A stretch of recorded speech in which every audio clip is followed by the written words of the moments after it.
So last time we left you guys, you were right outside the gates of Vallaki.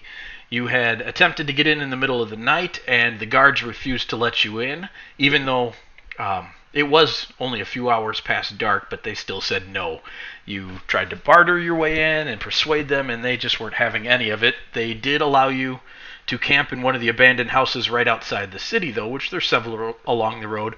Throughout the night, you had a few minor experiences. You had some visits. You had a visit from some wolves, and you had a visit from the shadowy figure that had visited you in the village of Barovia. You also, Mar had more nightmares again, to which he woke up with less hit points one more time at his maximum. He dreamed this time very clearly of Morgantha, and in his dream she said that you thought you were done with her, but you're not, that she's still around. And that's where I left you. So, it's first thing in the morning. What would you like to do? I think the plan was to head to Vallaki, correct? Yeah. What map are we on, by the way? You can Should open just be up... Barovia explored, right? Vallaki? Well, yeah, the Vallaki map is probably a better bet for you guys. Oh, So yeah. you can go ahead and open that. We need to approach the gate. Yep, and we should still have on our non-Ravenloft gear, so... Correct. So, you're all wearing that. If you haven't actually changed your gear out in Fantasy Grounds, make sure you do, because it will adjust your armor class as to what's equipped and what's not. You can either manually type in it down one, or you can just swap your gear out. So you approach the gate, and at night there were 2 guards at the gate. In the morning, there are 6. Why is there more guards during the day? Oh, sorry, I forgot something, actually. My bad. As you exit the abandoned house, a very large bat comes flying into your vision. It comes down out of the trees, flies into your vision. It swirls around a few times and then flutters off back behind the house you're staying in. To the south? Yeah, to the south. A few moments after that, a young lady, dressed in a maid's outfit, comes walking out from behind the side of the house.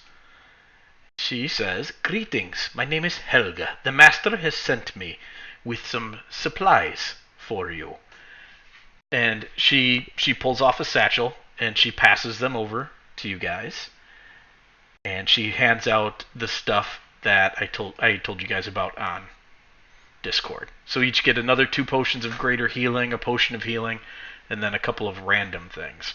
Which, unfortunately, ahead of time, I was not able to build the parcels for. I just ran out of time with my week being what it was. So, if you mentally remember what I listed on the Discord page that you have, please add that to your inventory. If you can, if you have access to it, just make note of it. The only things that really make a huge difference are the potions of healing. So, make sure you keep an eye on that stuff. Alright. Give me just a minute here. I don't know what's happening, but all of my Adobe products decided to open up all at once. That would probably explain why you're lagging a little bit. It might. Yeah, running Photoshop and Premiere in the background while trying to run Fantasy Grounds can't be good. The system is down. Dude, the system is angry down. I don't see a potion of greater healing in the list. It might not be. You can just type it into your inventory for now.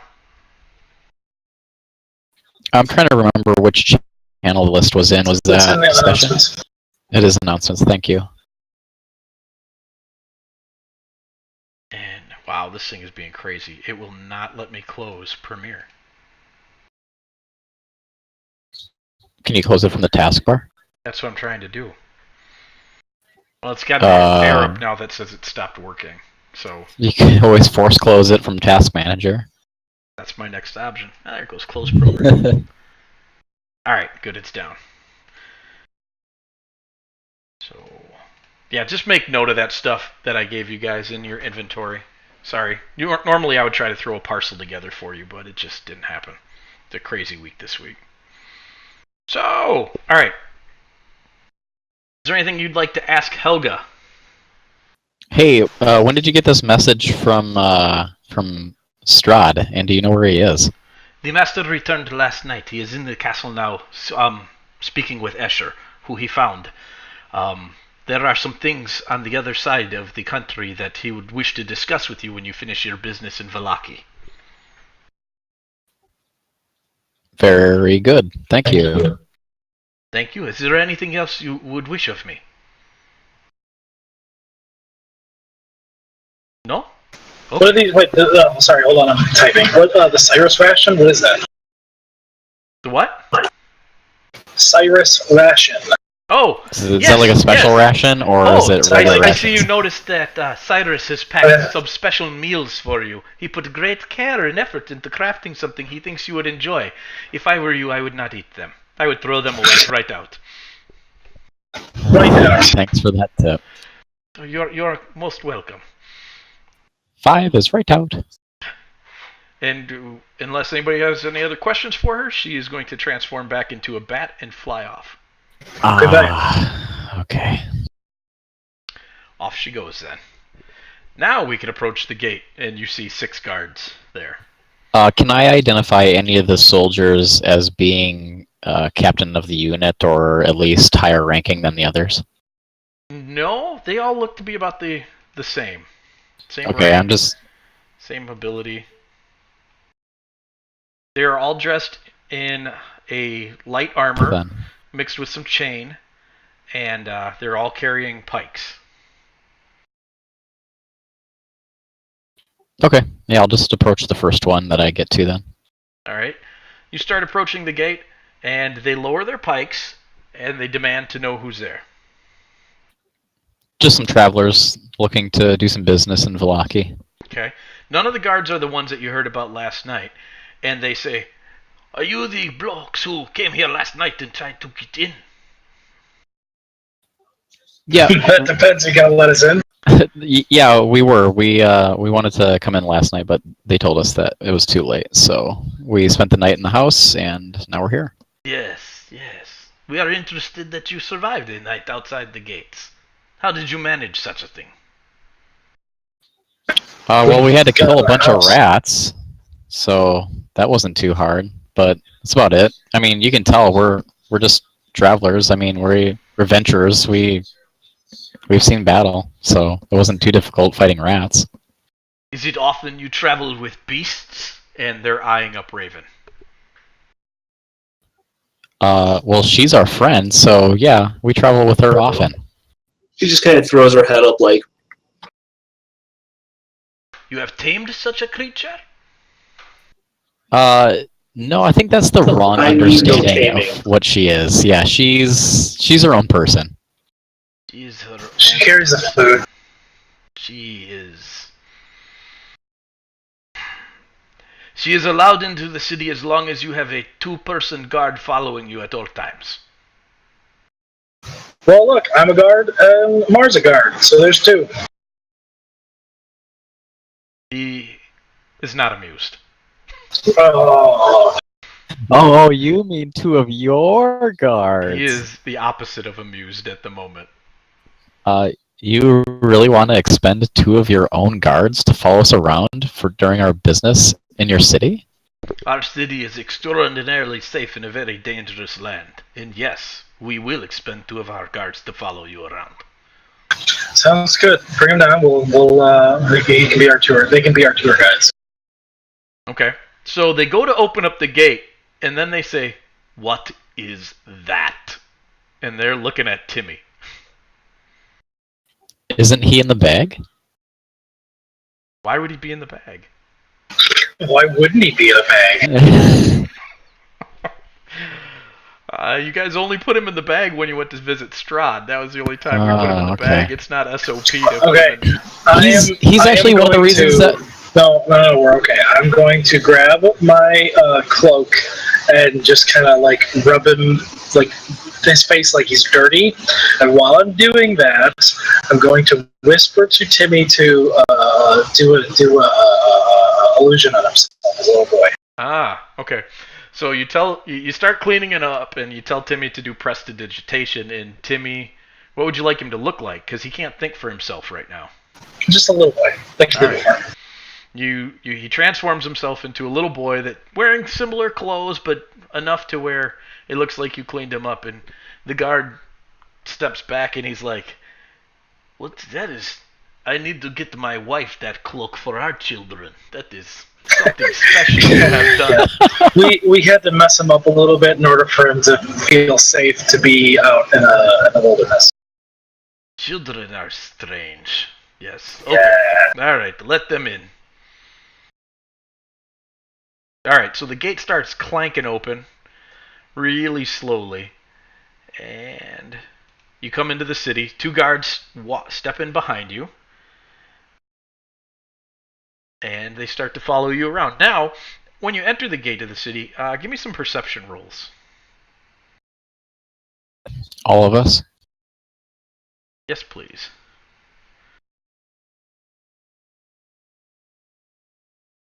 Mike, that should be my first roll, not the second roll. Okay, sounds good.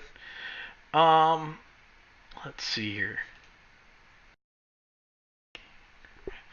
Kainne, you notice there's a large sign with a bunch of postings on it just off to the side, to the right side of the road, right as you come into the door. To the left side and up a little bit, Mar notices there's perhaps a large open area surrounded by trees that maybe has a bunch of tents set up inside of it. And then past that, Raven picks out the fact that there is maybe an area between some houses. She notices that there's maybe a square up ahead and off to the left. But more importantly than that, she notices several people standing in the alleyways between houses up ahead staring at you guys. Your arrival here has definitely not gone unnoticed.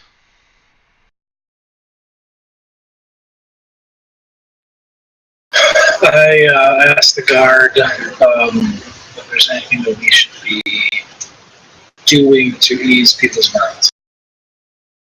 How about any local customs? Local customs? Do you mean like, do we wear dresses instead of pants on every other Sunday? Local customs? I mean, sure, if that's what you do. More along the lines of if there's anything that we should avoid doing. The guard, give me a persuasion roll on that. Just see what he tells you. Can he roll at advantage? Sure. I don't have it. I mean, sure, yeah. Only if both of you are skilled in it. I don't have. I'm not skilled in it. I am. Roll again. Don't do you. Yeah. Oh, you're not. I failed it. Two people have to be skilled in it for me to grant you the help action in that. All right. He looks at you and he's like, "Our custom around here is staying out of trouble. Can you manage that?" Sure. Is there any specific laws that we should be avoiding? Like we should know about? Specific we're guests here. We want to treat you guys, treat your hospitality with respect. Specific laws. Well, how about we start with you must attend the festivals that the Baron throws. Sounds good. Where's that? When is that? Well, it's pretty constant around here in Vallaki. We throw a festival every 2 weeks. The last festival, and he points up at the walls, and you didn't notice this before because you came in from the outside. You maybe could have just caught a glimpse of them over the edge on the inside of the city. You know, the way the parapets were, but there are dozens. And as far as you can see, actually, all around the walls, spaced out every 30 yards or so, there's a pike with a wolf's head on it. Last festival was a celebration of the decapitated wolf. The next one is the Sun Festival that we are about to throw. What does the Sun Festival entail? Well, I don't quite know. The Baron likes it to be surprised for all of us. But I'm guessing from the way they're gathering sticks and debris that it's going to involve a lot of fire. So Burning Man. We're going to Burning Man. I don't know if they're going to burn any men, but I like you, guard. I like you. but hopefully not. The Baron is a bigger fan of the stocks and hanging than he is of burning at the stake. So I believe they will probably make sun-shaped symbols and light them on fire. Okay, what is that? Festival of the Blazing Sun. It's the Blazing Sun. Don't tell the Baron I said it wrong. Please don't tell I him. will. I definitely won't. Your secret safe. I appreciate it. If tell him that Sepio said it wrong. And he looks at another guard up by the gate. And that guy kind of turns around and he's like, "Oh, what? What are you talking to me?" Will do. Will do. Be careful not to light your whole city on fire. I hear that's not good. Yeah, So, that'd be terrible. when is that? It's in 3 days' time. Okay. Yeah. If you are inviting us to go to that, then I would love to. We would love to be a part of that. Well, the fact that you are in the city, you must go to it. The Baron will not allow you to not go to the festival. That would be bad for you. Well, I'm still taking that as an invitation. You take it however you want. Just make sure you go. Okay. Can we go take a look at the postings on the right side of the road?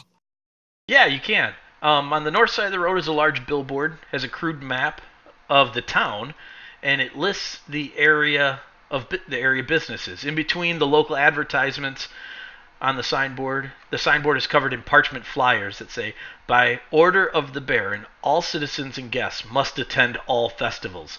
The festival will be held on the 20th of every moon.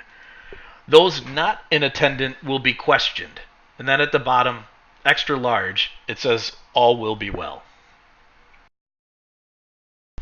So, have you guys been having any issues lately?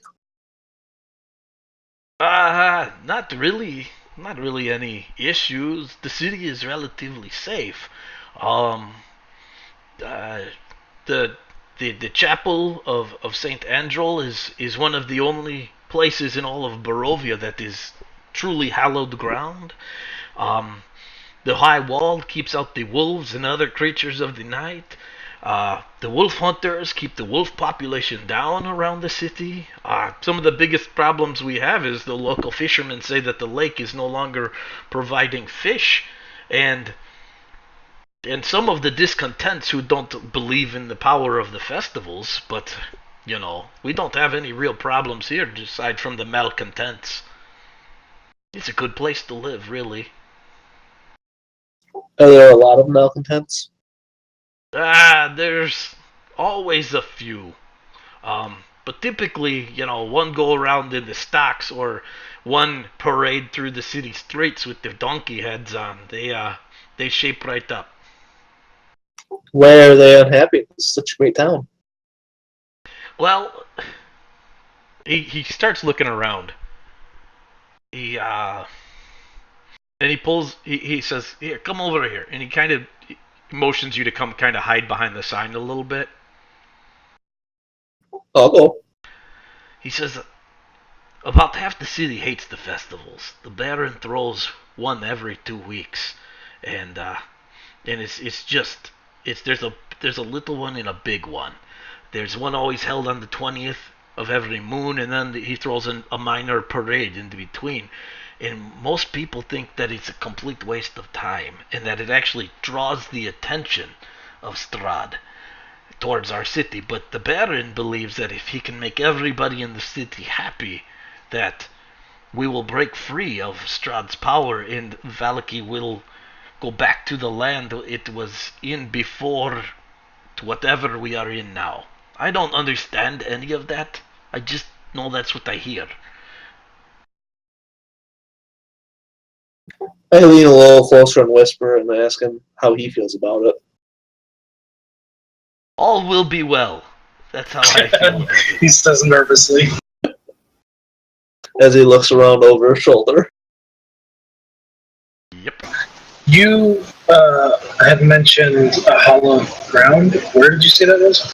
At the church, Sure. Saint Andrew's Cathedral. It's Where to the where west. is that? You look down to the west, and you can see the spire sticking up at the far end of town. It looks like it's a fairly large church. It's probably a mile away. Okay. How? Okay, we're new here. We didn't mean to come here. Just somehow ended up here. I imagine that's not a foreign story for you. That being said, in the week and a half that we've been here, we've seen some screwed up stuff. Okay, how does this city stay prosperous? Many would credit it to the Baron's festivals that have driven away the darkness. Others would say it's because of St. Andrew's Cathedral and its hallowed ground. That's one of that and the festivals. Yes, the festivals. But the church, yes, the church is important. There are others here in town. There are powerful people here in town. The wolf hunters keep us safe. We fashion our own weapons over at Corvin's. We have a lot of travelers that take up here. Some former, you said you were adventurers. We don't really know what that means here, but the people come to our city, they claim that title, and then they settle here. They don't seem to be very adventurous, but they do live. Some days it's boring adventuring. Yeah. And you get stuck with the wrong group of people, and it's very sad. Believe you me. And you get all sorts of looks everywhere you go, right? It sounds a lot like guard duty, to be honest. Yeah, when you have to watch over some people who just can't seem to live. Yeah. What? God. I'm confused, but yes. But Vallaki is not free of its problems. We have had bad things happen here too. Not too long ago, there was a crazy man who was murdering young ladies. We caught him. We hung him. Nobody's died since. There was a his name Jack? What? No. His name was Reginald, I believe. Yes, that sounds right. It was over a year ago. He was a foreigner. That's just why we are very distrustful of foreigners. Why is your little boy moving like that? And he's looking over at Timmy. He's enchanted. He's sick. His arms are not. Yeah, speaking of that, that's one of the reasons why we've come here. If I look at the map, I see Blinsky's.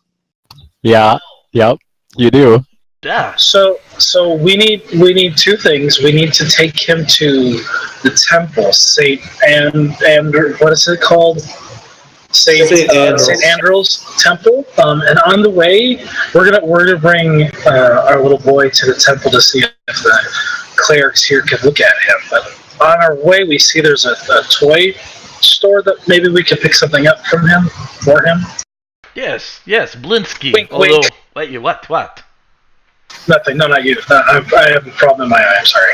Oh, cool. Okay. I hope your eye gets better. But Blinsky, that guy, he claims to be famous toy maker. He makes best toys in land, and sure, people buy them, but his stuff is weird.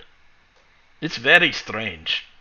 Although my kids, they bought a bag of marbles for him. They're kind of creepy, but I like them. And wherever you roll them, they're always looking at you. No offense, guy, but the word strange is kind of relative in this place.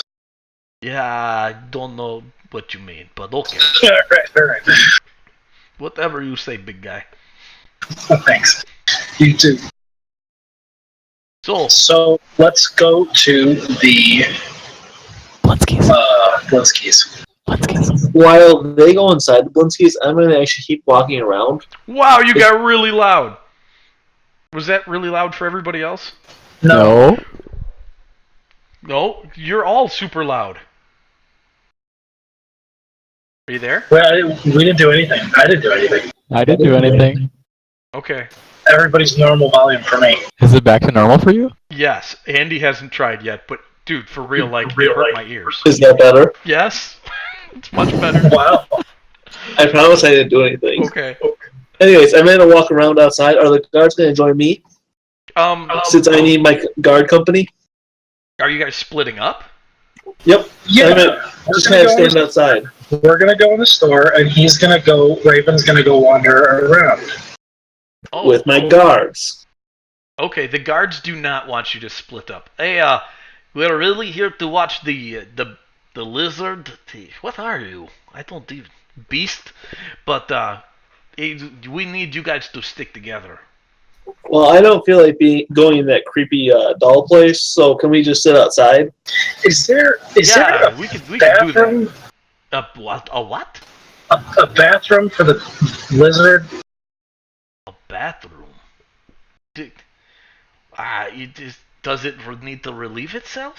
How do It's not not a lizard. Do not listen to him. It's not pretty. Could you? She's a little sensitive, so I'm gonna slap him with my mage hand. Does it need to relieve itself? Hey, don't. You can cast spells and you're a monster. You put those things away. Oh gosh, how did I get this job? okay. So you're gonna stay outside, and we'll go into the store. Yes. Okay. And That's okay. Hey, I'm gonna what's cast your name? Dancing Light and play with it a little bit. Gar, what's your name, Gar? My name is hold on. I've got a name. It's hard. I know. It can be confusing remembering a name. I should have brought this up before, but it reset on me when I close things down. He's looking at his name badge. He's trying to read it upside down. My name is Alec. Alec. Okay, Sir Alec. Guard Alec. Yeah, Guard Alec is good. Yes. Okay. All right. So we'll be out in just a minute. All right. Whistle if you need anything. Okay. I Perfect. don't. Okay. Can I clap? I never learned how to whistle. You can you clap? Yeah, I've got hands. I can clap. Can you? You've got hands. He's kind of can. special. I don't know if he can. This is I the most special conversation ever. I grab my mace and my shield and I mash them together. All right. Yeah, I can hear that. Okay, good. All right. So you guys go into Blinsky's toy store. Raven decides to stay outside. And you go into this place, and it's weird looking in here. The shelves are full of just the strangest toys you've ever seen. You wouldn't let your children play with most of these things. There is a raven sitting on top of a skull that has a crank on it. There's multiple ugly dolls, really similar to the one that Mary had back in the day when you were back in the city of Barovia, that she gave to her daughter to play with as a child. There is it looks like a baby rattle, but it has a skull on the top of its head. There's just all sorts of messed up stuff. I am currently sharing with you guys the list of Blinsky's toys, so that you can peruse the store if you want. It's a rather long list, but there's some really good stuff in there. There's a bank that looks like an executioner on a block, and it looks like if you put a copper piece in it, he'll chop the guy's head off for you. You find a bag of marbles, the lazy eye marbles. Those are cool. There's a couple of different kinds of doll houses in there. All sorts of just weird stuff. And then, as you're looking around, from out of the back comes a rather large man.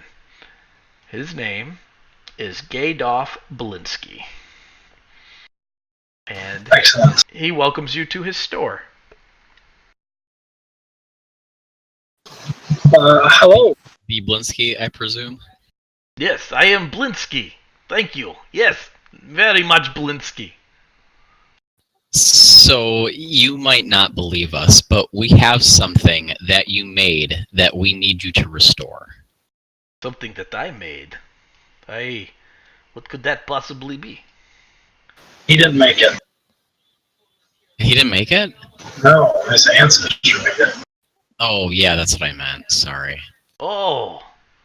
What? I'm confused. So you should be. He's looking at you, and a monkey comes running up out of the back room and jumps on his shoulder. And this is like a for real monkey. Like, you're like, what the heck is this monkey doing here? We are nowhere near a place that should have monkeys. But what's the monkey's name? The monkey's name is Jackal. And I'm trying to share Blitzky with you.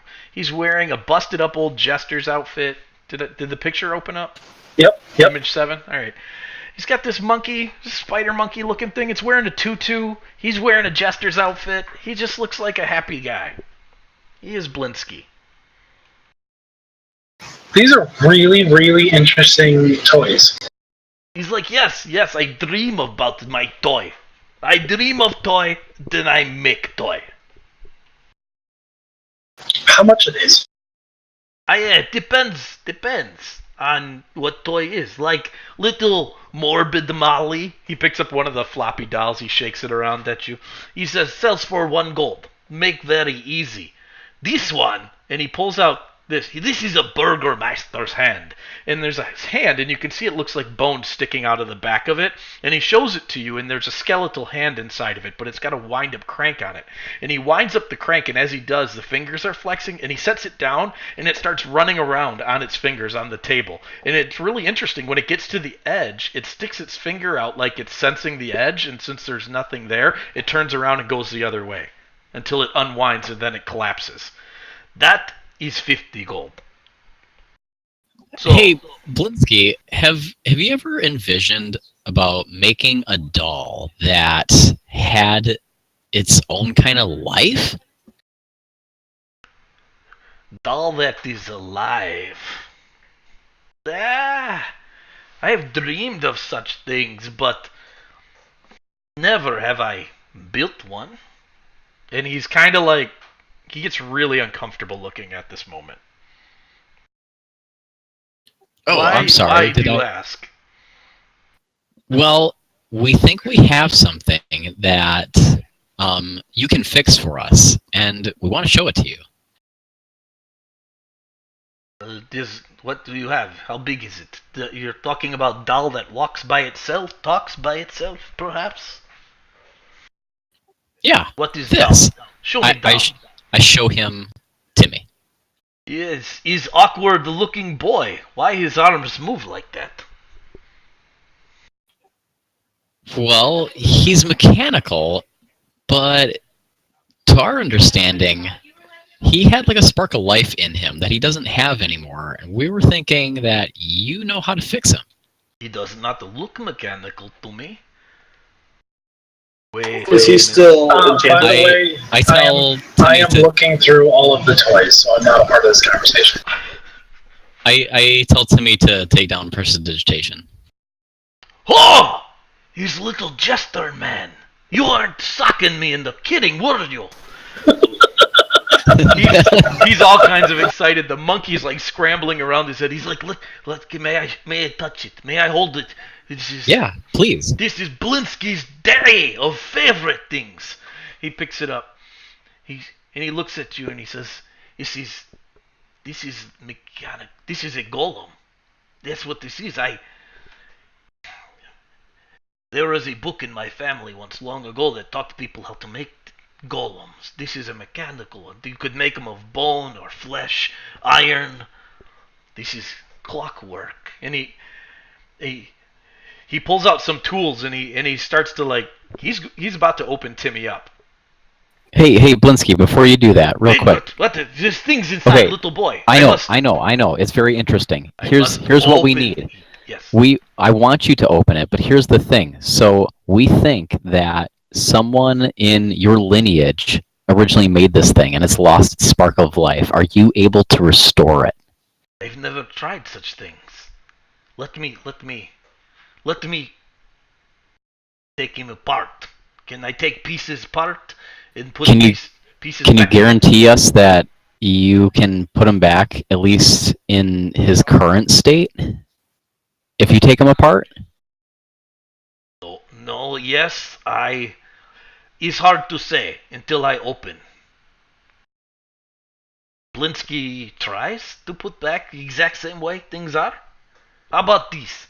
I don't go any too far more than Blinsky knows how to fix. Perfect. Okay. Can I open little boy up now? So here's the thing. We want you to see if you can restore him. If you can, we'd be willing to compensate you in some way, and you can open him. If I can fix little boy and make alive, Blinsky would be most famous toy maker in all the land. Actually, Blinsky is famous, Thailand. Be more famous. Maybe people will come and buy my toys again. And perhaps if I can make toys alive, can you imagine? Some of these things are actually alive. I will work on toy. Blinsky promises. Okay, we'll leave him in your care for a while. Should I start with head or should I start with tummy? I think you need to make that assessment yourself. Yes, Blinsky is assessing. Oh, do you want to buy any of these toys? Yeah, but go ahead and finish what you're doing. I'm going to buy something, but just finish what you're doing. Okay, so he starts to open Timmy up and he's making all sorts of noises and the monkey's like poking at things and he keeps slapping at the monkey's hand and then he tells the monkey to go get tools for him and it runs over and grabs some tools and then it comes back and he's working on it and he's like, I'm going to need more time. Can Blinsky have day? Yes. This is not easy. This is not simple. I did find neat switch on back for polstering though. He can speak. He says you can set Timmy, right? You called toy Timmy? We did. Timmy to speak celestial or abyssal at your discretion. It's very cool. Wait, what? He speaks celestial or abyssal.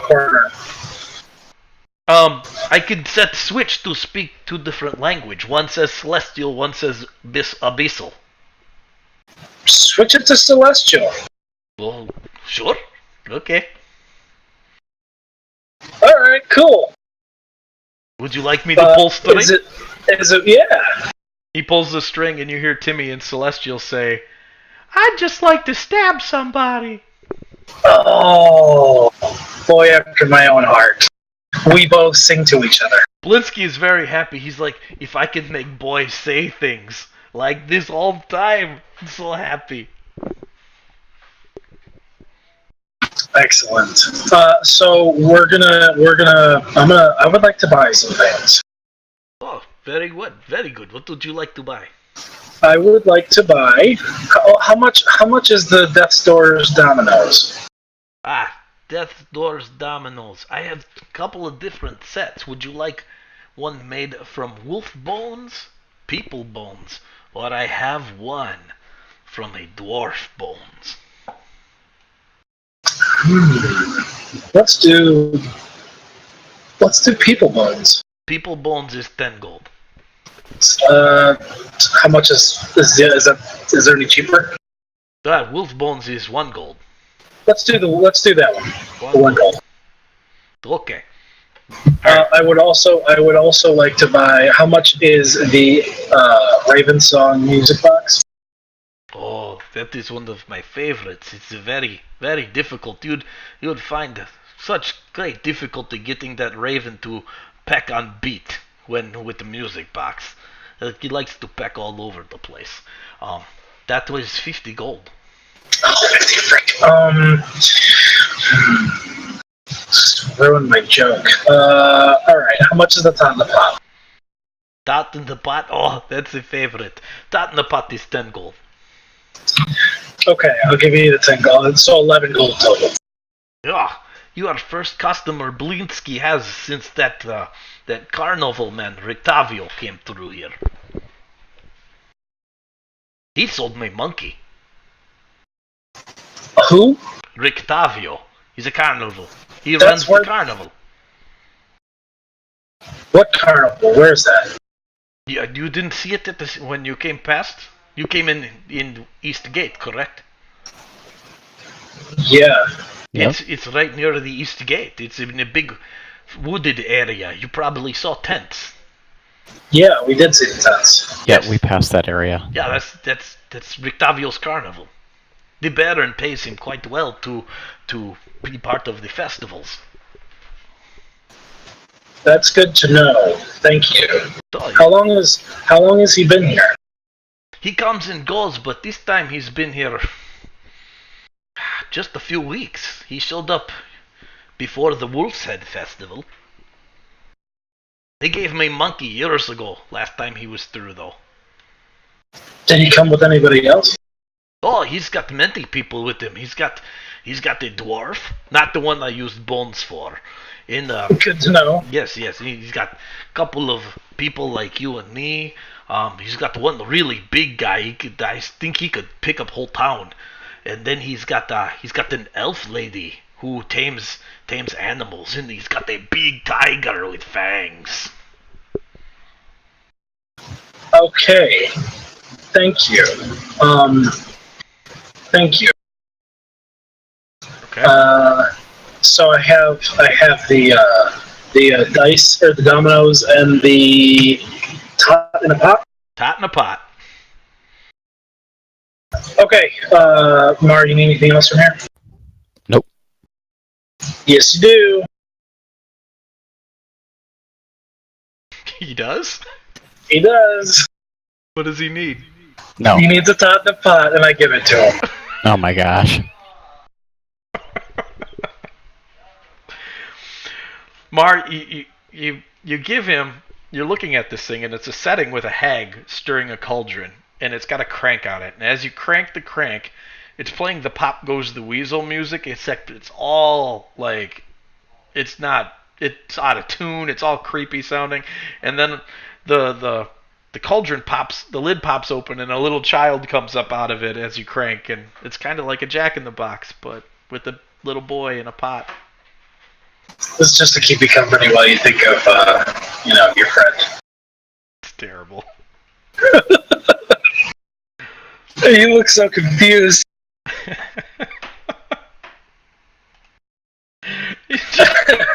had to pop over to the screen. He's just shaking his head. So, alright, while you guys are in there shopping, Raven's outside. And Raven, you're hanging out with the guards. Wait a minute, hold on. What? Just enjoy my time. Timmy's gonna stay here? Yeah. He has to stay here for a day. We gotta figure out how to tell the guard that our child is staying here. Timmy's all in pieces right now, too. And, Right. and not looking like a little boy anymore. Blinsky broke him. Well, you can think on that for a minute while we pop outside Okay. to Raven. Alright. Raven, so you're sitting outside with the guards. Would you like to ask the guards anything while you're sitting out there? Or are you just killing time? I'm just killing time, kind of playing with the mage hand. Throwing some fire up in my hands.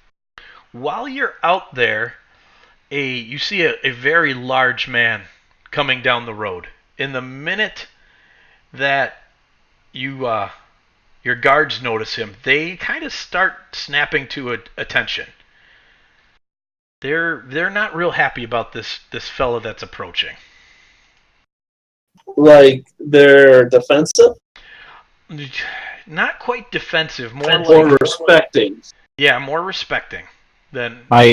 I ask one of them who that is. You're inside. You don't get You're to ask not anything. out here. Oh. Okay. This is while you guys are shopping. I kind of lean over and ask who that is. That's Ezek.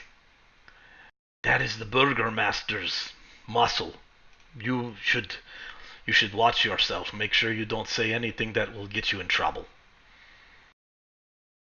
So I can't guarantee that. We're not standing up to Ezek. That's for sure. If he decides he doesn't like you, you're on your own. So this hulking man, you're looking at him. He's got to be 6'8". He's absolutely huge. Comes stomping down the road, and he walks right up to you, And he says, "What are you doing in this town, monster?" I'm just out for a nice little stroll. Just for a stroll, huh? Yeah.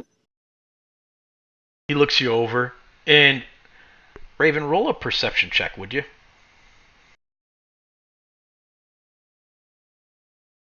It doesn't take you long at all to notice this guy's right arm is actually a red leathery texture. His fingers are clawed, and it's almost like he's got scales on his arm. Similar to me, or not similar to me? Not similar to you. It's different. With that roll, rolling an 18, you also notice he's got little, where would normally be hairs growing out of, like on his other arm, there's little spikes. They're really bristly, spiky haired. This arm looks far more monstrous than anything that you could show people. You call me a monster, but you don't appear to be exactly human either. Oh, he does not like that. He grips his axe harder, and he's like, "You'd do well not to speak to me like that. I work for the Baron." I mean no disrespect. It's coming from one monster to another. Oh, that's it. Now he's mad. He's fuming mad, and he tells the guards to take you under arrest. And they lower their pikes at you. I asked if I've broken any laws. Nope, you are not outside yet. So, what was that, Raven? I asked him if there was a law I broke in particular. The law was ticking me off. Bring him along. Bring it along, whatever that thing is. And he turns around, and the guards motion for you to walk out in front of him.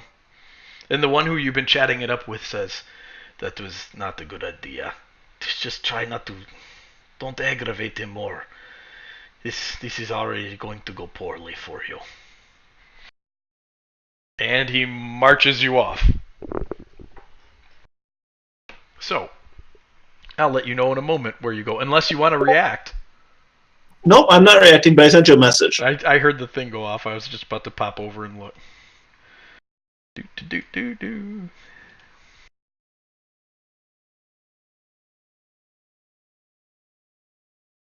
Okay. Sounds good. Can you roll a sleight of hand check for me? Because that has a...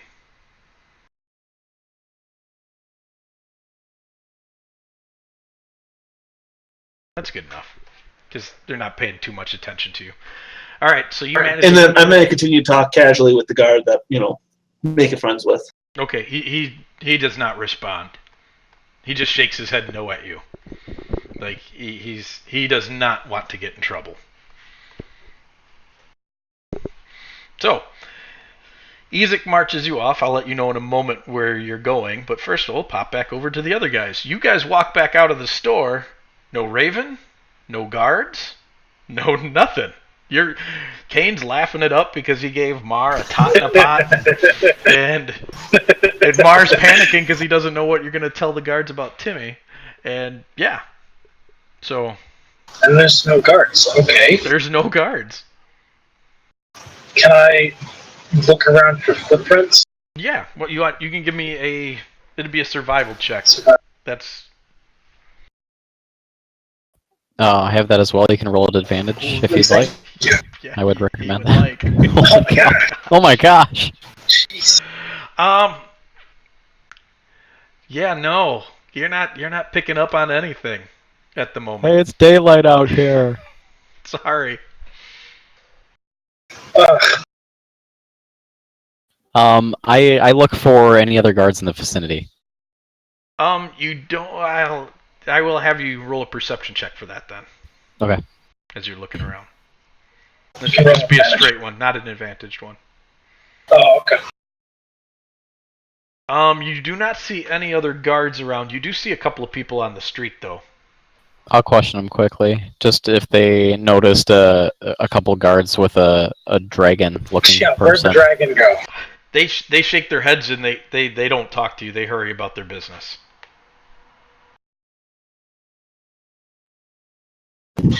Please Okay. tell me. Did you see anything? I'm going to use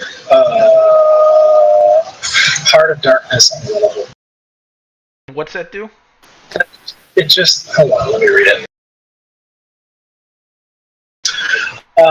They might be... Commoners will extend every courtesy to do their utmost to help me, unless I'm a danger to them. Okay. And what's that skill called? Heart of Darkness. Heart of Darkness, and they treat you like an ally? Even if they might fear me, they will extend every courtesy and do their utmost to help me. Okay. Unless I specifically show myself to be a danger to them, they will even take up arms to fight alongside me. All right. So you're just going to use that on a peasant?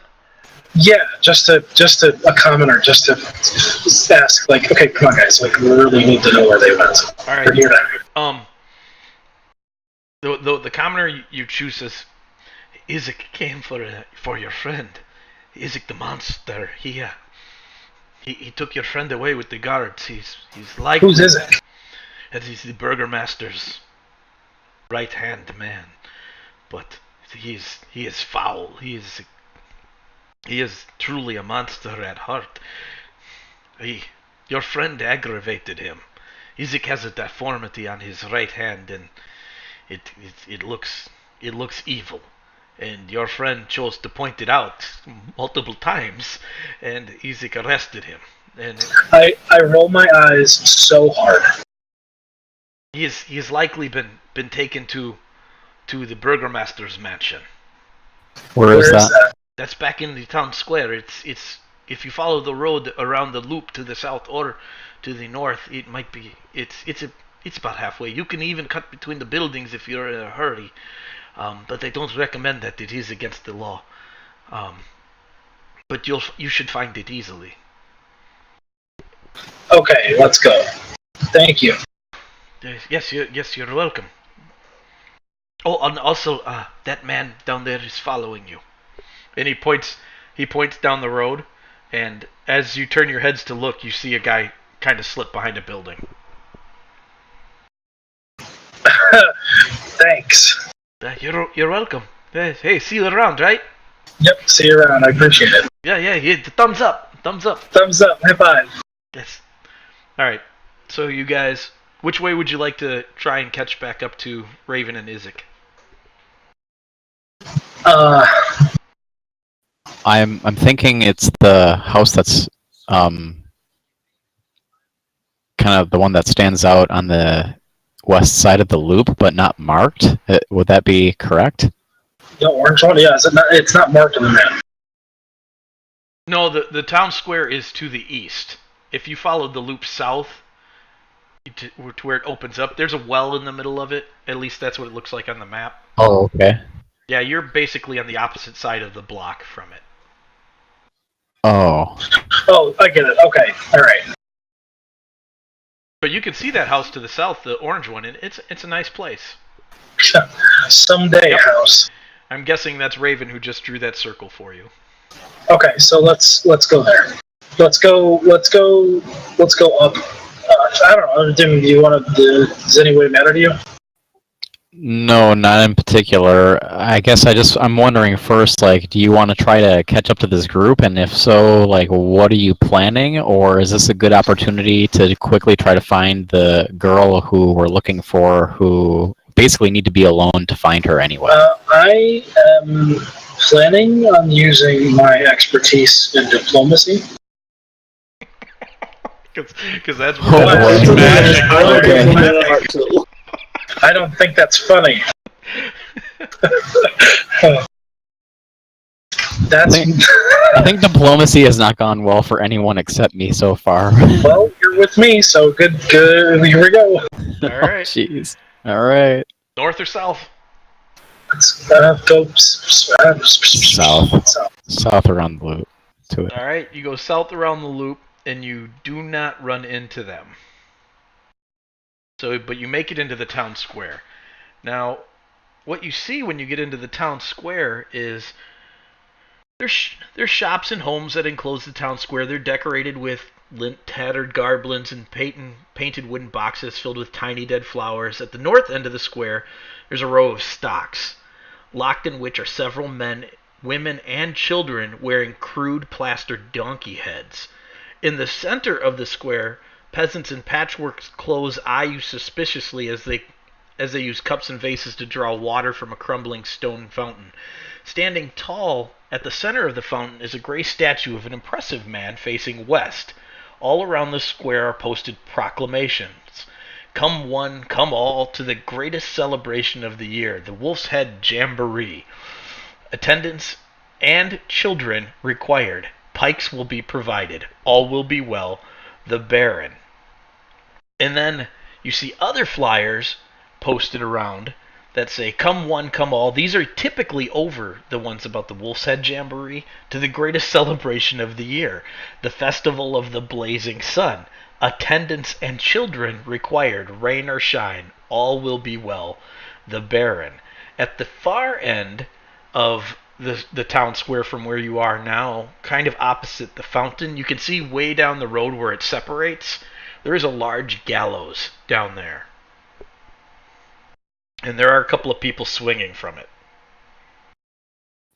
Which direction Do we again? recognize any of them? To the east. You see where Any those two dragon blocks are? shapes? No, there are no Yep, I see it. dragon-shaped ones. Yep. There are currently no dragon-shaped bodies swinging. They look just like normal people.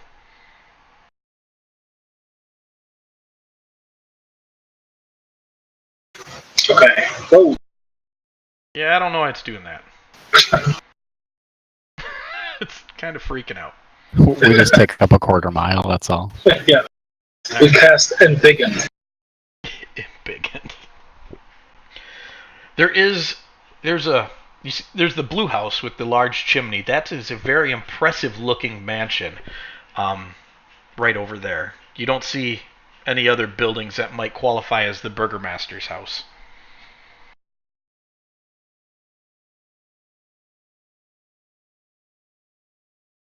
Is there any? Is there? Is there any guards around? Oh yeah, there's quite a few of them in the square. Can I ask one of them? Can I approach one of them? Yeah. I would like to approach one of them. You approach one. Hello, we are clearly from out of town, and we have a compatriot who has clearly broken Disappeared. here. You don't know that he's broken anything. If someone were to break etiquette here, where would they go? Yeah. He starts to talk, he makes a few noises, and then he just looks you up and down, nods, and points his pike towards the mansion across the street. Okay, thank you. So let's go to there. Alright. I'm going to activate that link for you now on the map, so it should be flagged for you guys here shortly. Our icon's too big anyway. Maybe.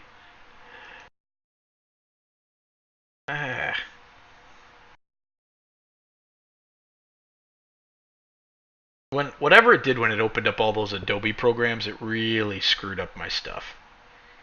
Again, it's running really slow, but that should be alright. So, I shrunk it. you guys, you moved the token. The token went You over. got rid of it. Oh, there it is. No, I shrunk it. Alright. So let's go back to Raven. Raven, you're hauled through the city streets to the north. Are you gonna do anything else while you're being hauled away? I tell the big guy that I'm used to dealing with muscles without the brains, and so it'll be okay. Oh my gosh. He's done listening to you. He's not paying you any attention. But that one kind of stings. He turns around and he says, "If the master would let me kill people like you on sight, you'd already be dead. Be thankful." So he drags you across the street, heads up the stairs to the mansion, opens up the door, and the guards usher you inside. I will go. All right. Into the mansion you go.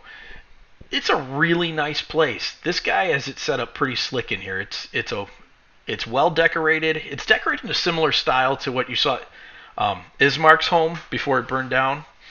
You know, but it's well kept. Ismark's house was falling apart. This place isn't.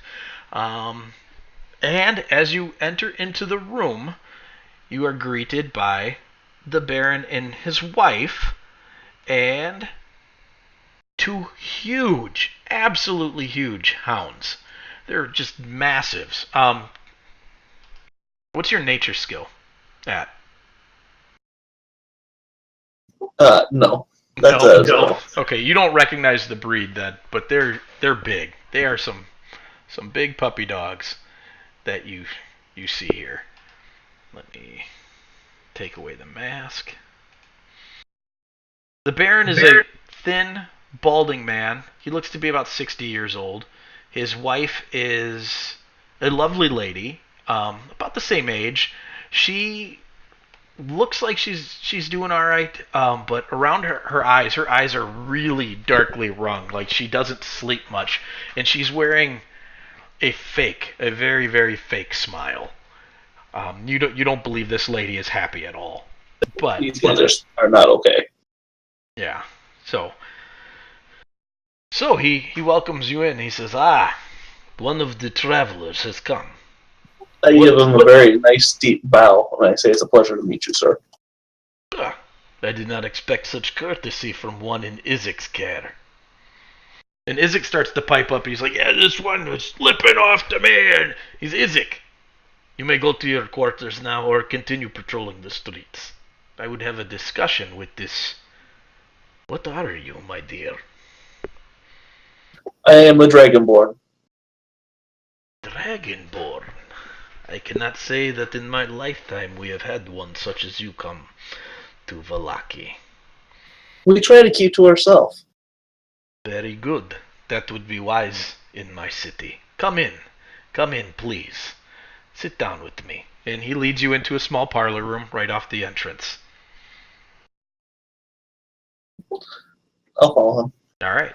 Let's go back to the boys. I'm going to apologize for not having anything to give him as a greeting present for our introduction. That is very kind of you. It's like, I am touched that you would think to bring me a gift. Yeah, perhaps Izik misjudged you. Or perhaps you judged him appropriately. He has his uses. I fear I have insulted him with a comment I did not mean to insult him with. Well, one of his intelligence is insulted by many things that were not insults and is not insulted by the things that are. I travel with one similar to that. So you know quite well what I speak of then. Yes. So, tell me of your friends. I would imagine they are not with you now, but the reports were there were 4 of you that were let into my gates. Yes, well, we all kind of found each other wandering into the mist about a few weeks back, and kind of got lost, but we've held our own here since then. Yes, I heard of your arrival here in Barovia. So, you came through the mists. You were not brought by the Vistani? No. That is good. That is very good for you. The Vistani are traitorous people. They have caused many problems here in Barovia. I believe to some degree they are the source of this country's misery. Why else would they be allowed to travel freely to and from the mists? From what I understand, they chose their side, and it was not yours. No, they have allied themselves with the devil, Strahd. Tell me, has he attempted to contact you yet? I will be completely honest with you. He has tried to contact us. Honesty is a rare trait in Barovia. Alright, I'm going to pause here and we're going to jump back to the guys. You guys are outside the mansion. What would you like to do? Go in the mansion. No. I pull him away before doing that. I say we knock on the door. That's what I meant. Alright, you guys I are jump through the window. outside arguing about how to best enter the mansion, and the front door just flies open, and this huge fella, 6'8", with just a angry scowl on his face, comes stomping out of there. Give me perception checks.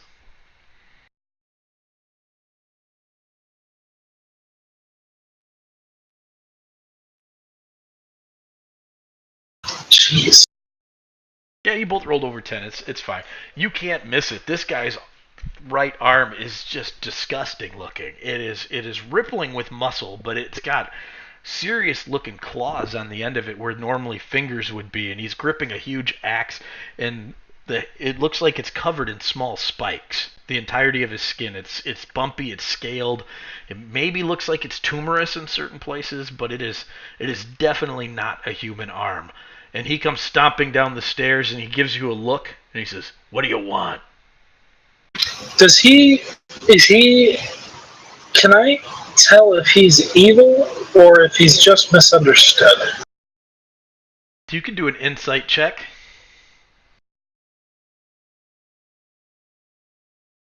Hey, That's pretty good. You got a feeling this dude is just a bad dude. I mean, is it because his mom didn't hug him enough, or is he like touched by the devil? You could ask him. He'd probably like that question. You can't, you can't quite tell that with an insight check, but you take a look at this guy, and everything about him rubs you wrong. You're just like, this is a pile of no good, this fella. And he sees you looking at him. He's like, "What do you want?" Hi. We heard. To be perfectly honest, we heard that you happened to run into one of our companions. He grips his axe a little tighter and he throws it up on his shoulder. He's like, "That beast?" Yeah, that one. Yeah, I did. So what? I assume she probably said something stupid. He starts laughing. It's like everything that came out of that thing's mouth was stupid. My apologies. I don't know what she said. Where did you take her? I mean, is she okay?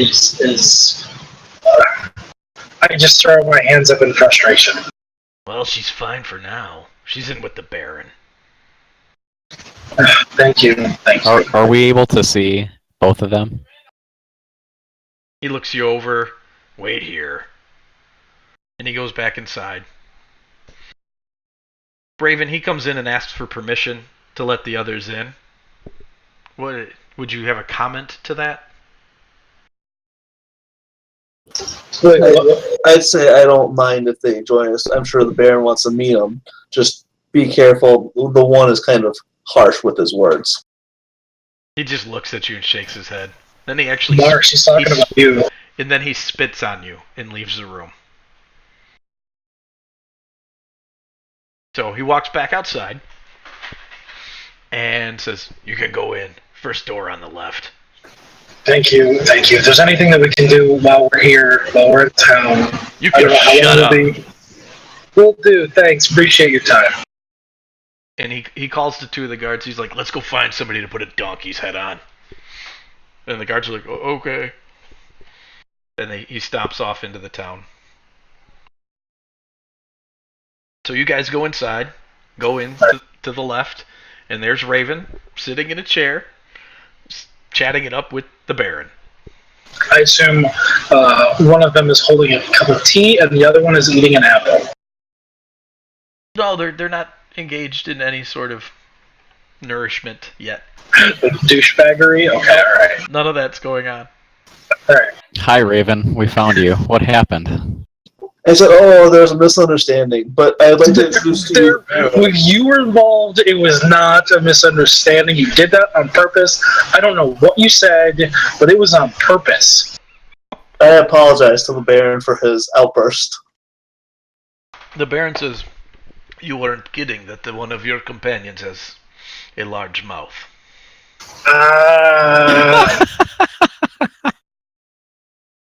Please sit down.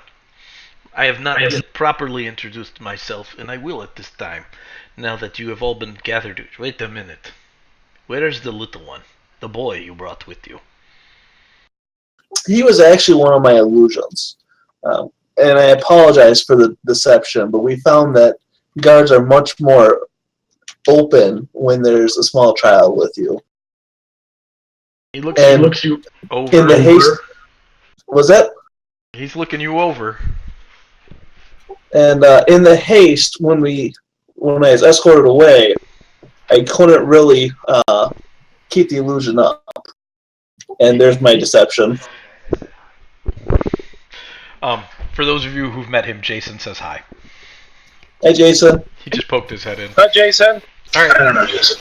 No, you don't know Jason. So he believes your story.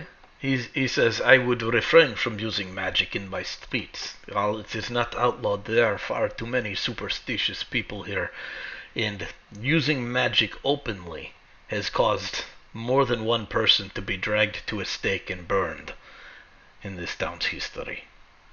I apologize deeply again. It won't happen again. See that it doesn't. So, my name is Baron Valakovich, and my family has run Vallaki since the day of its founding. We have always led this city with pride and with strength, and I fear it is on its last legs. Now, Raven, you were just telling me that you have encountered already and been reached out to by the devil Strahd. Would you like to elaborate on that concept? Yeah. When we first got here, I told you we came in through the mist, and we had went to a home that we thought was safe because we were being chased by wolves, and we actually lost a couple of our companions. And after that, we were approached when we entered the other town that I can't remember the name of right now. Barovia. Yep, that one. To join him at his castle, which we declined the invite. So, he invited you and you declined. That is a bold move for somebody new to a land, to be invited to the Lord's home and to say no. Well, we had heard a lot of different things, and we weren't quite sure what to believe at that point. So, what have you come to believe now that you have made the trek halfway across his country? Well, we've come here where we've heard they oppose the devil. Yes. I think that speaks a lot to our intention. Do you know who the devil is? Do you know what the devil is? If you're referring to the vampire, the monstrosity, yes, we do. Very good. So, you came here seeking shelter, yes? In a way, yes. What else? What else are you looking for, then? Well, I know I would like to get home. And you? You two who have now been so silent? Mixed. What? I won't feel comfortable leaving here without putting that devil down. So you actually seek to destroy him? Yes. Do you even think that's possible? Do you think you're strong enough? Probably not, but I can't move on without trying. My friend, you are most unwise. You seek your own death if you seek to confront the devil.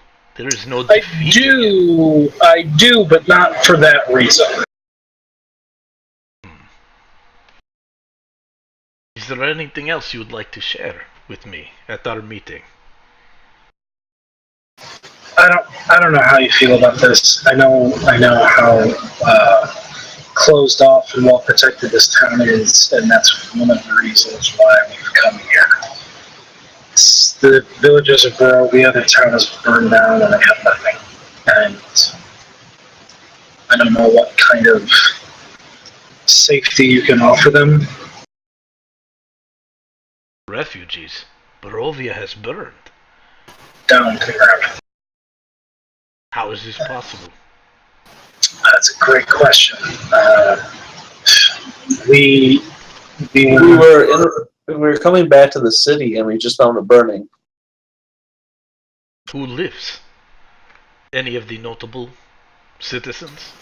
The Burgomaster and his son are alive. The shop owner, oh my gosh, Donovich. There are quite a few that are still alive. But we've noticed that some don't seem to be all there. Some seem empty inside. Ah, you speak to the soulless ones of Barovia. Yes, this land is full of many of those. My wife just helped to deliver a baby in town, not yet a week ago, where the child was born soulless. It does not cry, it does not make noise of any kind. You could prick it with a pin, and it would only react. But it would not make any sound. It is tragic. It is one of the reasons we seek to escape this land. I would prefer that over some other personalities. Yes. So, you mentioned the Burgomaster and his son. I was not aware that Ismark had a child. No. Ismark's father. Kolyan. That is a name that I have not heard in many years. I thought he was dead. We did too. We were told he was, but then he showed up in the village. That is most interesting. So, you seek to find refuge for these people here. Or somewhere else that you know of. Yeah. I can understand where you wouldn't want a bunch of strangers coming into your village, especially one that's been so prosperous in the past. Yes, especially one that has been as prosperous as Vallaki. Well, my friends, you have told me much. I will think on your request of refuge here. For now, you consider yourselves under my protection as you travel this town. But Can you tell me, sir, about the festivals you have? They look like they're wonderful, and you have quite a few. I believe that the best way to challenge the power of this land is to embrace an emotion opposite of it. Barovia as a whole breeds despair and hopelessness. Through these festivals, I intend to bring hope to my people, and those that live a more hopeful lifestyle find a better life. Those who refuse, well, they find something else. Which is understandable. Does that work? As a cleric, I appreciate your viewpoint on that, and it sounds incredibly interesting. I wonder, and this is only to. I'm trying to look for a different word than play devil's advocate, but that's the one I'm thinking of. Do people get burned out from that? Some tire, I think. Some grow weary, but those who do not understand, I believe, that we are in a war for the very souls of our people, and we cannot tire. We must press forward. And the festivals have helped many do that, so I believe with all of my being that they are helping. What kind of celebrations do you have? Well, we celebrated the bringing in of the garlic crop not too terribly long ago. We tasked the wolf hunters to bring us the heads of many wolves, and many of our citizens went out into the forests with them and slayed the beasts, and we decorated the walls of our city with our fallen foes. Soon we will weave together. My wife is working hard with the women of the city to weave together symbols of the morning lord, and we will set them ablaze and push back the darkness with those. That is the next coming festival. We've had festivals of harvest and festivals of the moons. Do you all ever celebrate the citizens of Vallaki? Oh, from time to time, we have celebrated all sorts of different accomplished individuals in the festivals, but we usually give the festival title a broader scope. But I award medals to loyal citizens, and I elevate those who've brought prosperity to our town and recognize heroes. Is there anything we can do to help you with your festival? We'd very much like to assist wherever we can. Oh, that is that is an interesting offer. It is only days away, and we have collected much of what we need.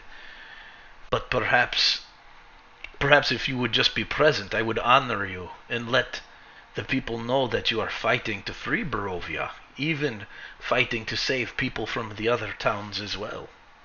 Perhaps they would take heart at seeing one such as yourselves. I would have no problem with that. As long as we are not elevated above the citizens here, you guys, the citizens of Vallaki are the ones who have been doing this for untold generations. Very well. I will make sure to mention that as well when we display you as not the champions. Perhaps we will call the people the champions of Barovia. Yes, I like that. We will put you on display and say that you are fighting the good fight. For once, I agree with my comrade. He smiles. I roll my eyes. Alright.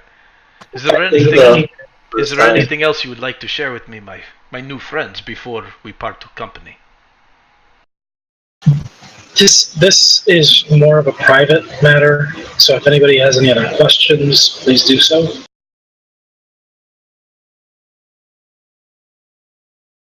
I thank the Baron first time and tell him that I'll be waiting outside for my companions. You, Mar, are you good? with the sword, you have been most quiet.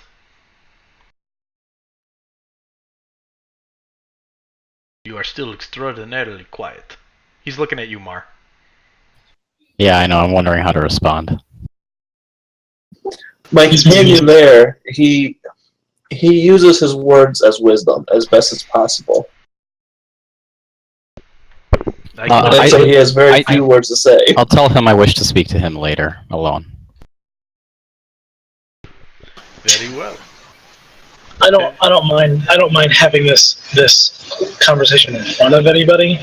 It was more of just that it only pertains to me, so we can talk and then I'll leave and then you can talk a bit more. How's that sound? Or do you mean later? I mean, I'm gonna come and find him later when it's convenient for him and I. Don't phrase it that way.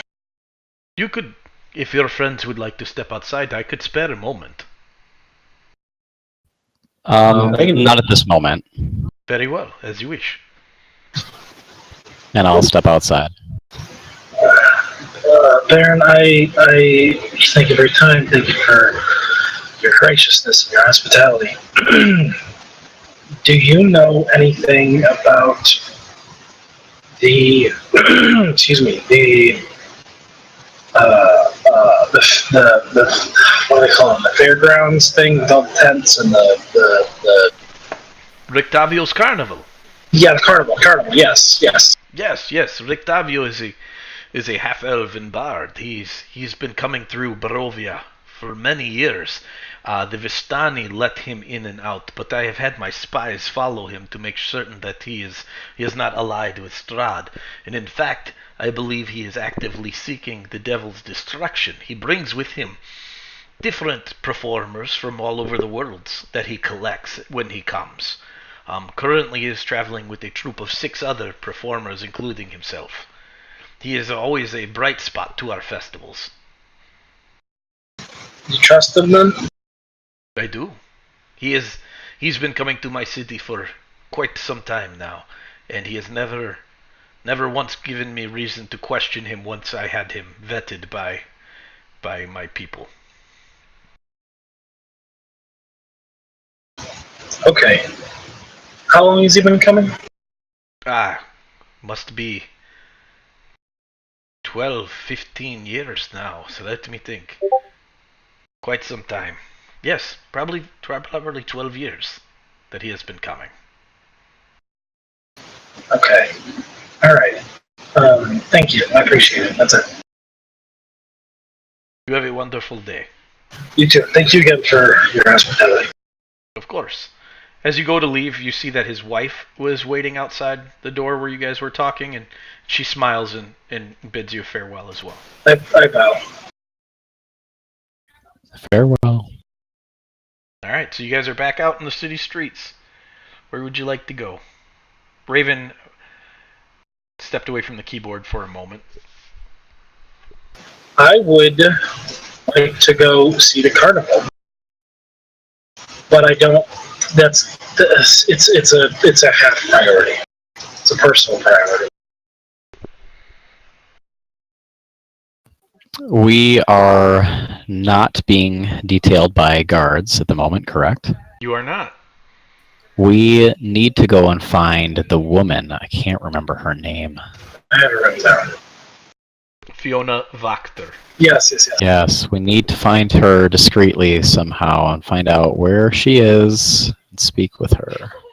I kind of get a feeling that Rictavio, what was his name? Rictavio? Yep. That he may have a good sense of that. Okay.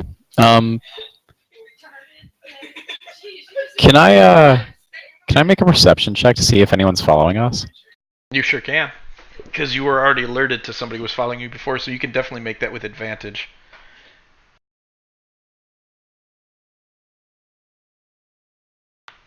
Not bad. You definitely you catch just a glimpse again of somebody peeking out from around a building. This is towards the gallows that they were peeking out, and as they notice you start to look that way, and they ducked away out of sight.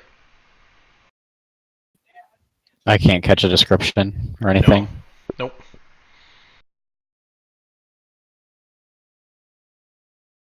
Okay.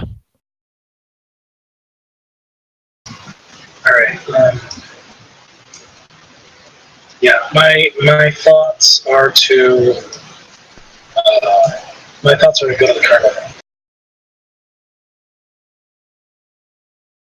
I have a feeling I'll get some answers there.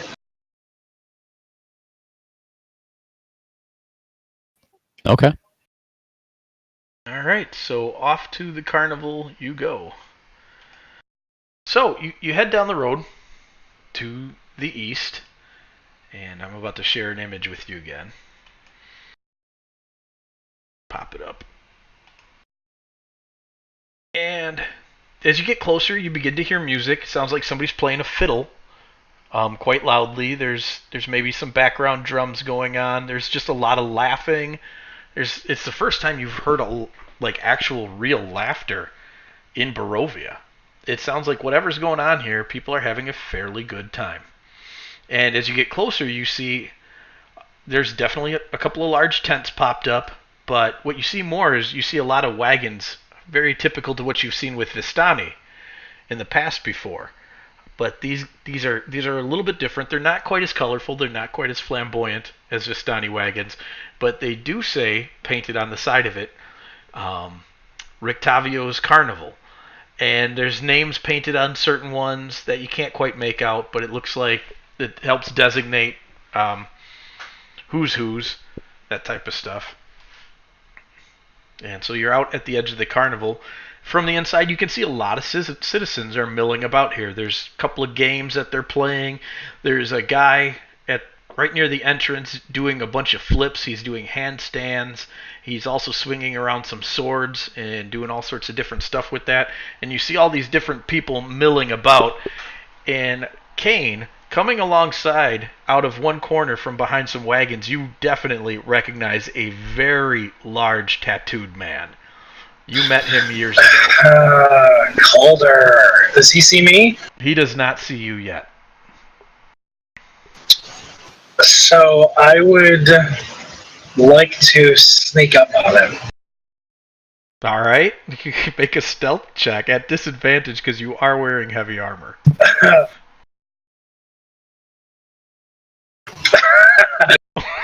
That's spectacular for disadvantage. All right, you sneak up behind this large man that you recognize. What are you guys doing as Kainne starts tiptoeing off all Scooby-Doo style up behind this guy? I look at Mara and go, what is this fool I doing am now? surprised and not surprised all at the same time. I could care less. Alright, this is just Giant part eye of the roll, course. as large as I can do. What was that? A giant eye roll Oh, as he giant walks eye, away. massive dragonborn eye rolls. And what are you doing? He does not notice you. I am going to bear hug him. Like, tackle him from behind. All right. So you go and you grab and tackle this man from behind. Let me see what he does.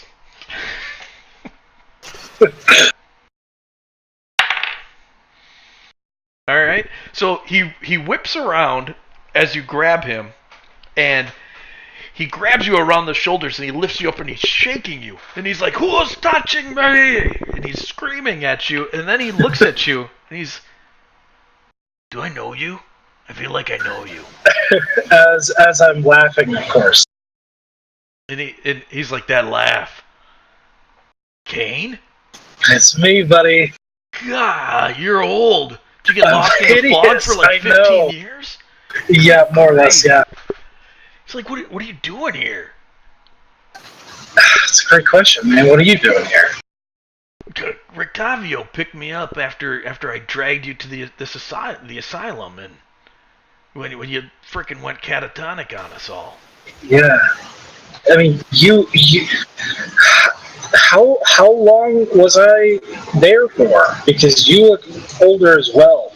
Yeah, dude, it was like, I don't know. How smart is Calder, by the way? You created this guy. He's 10 or 11, I think. He's average.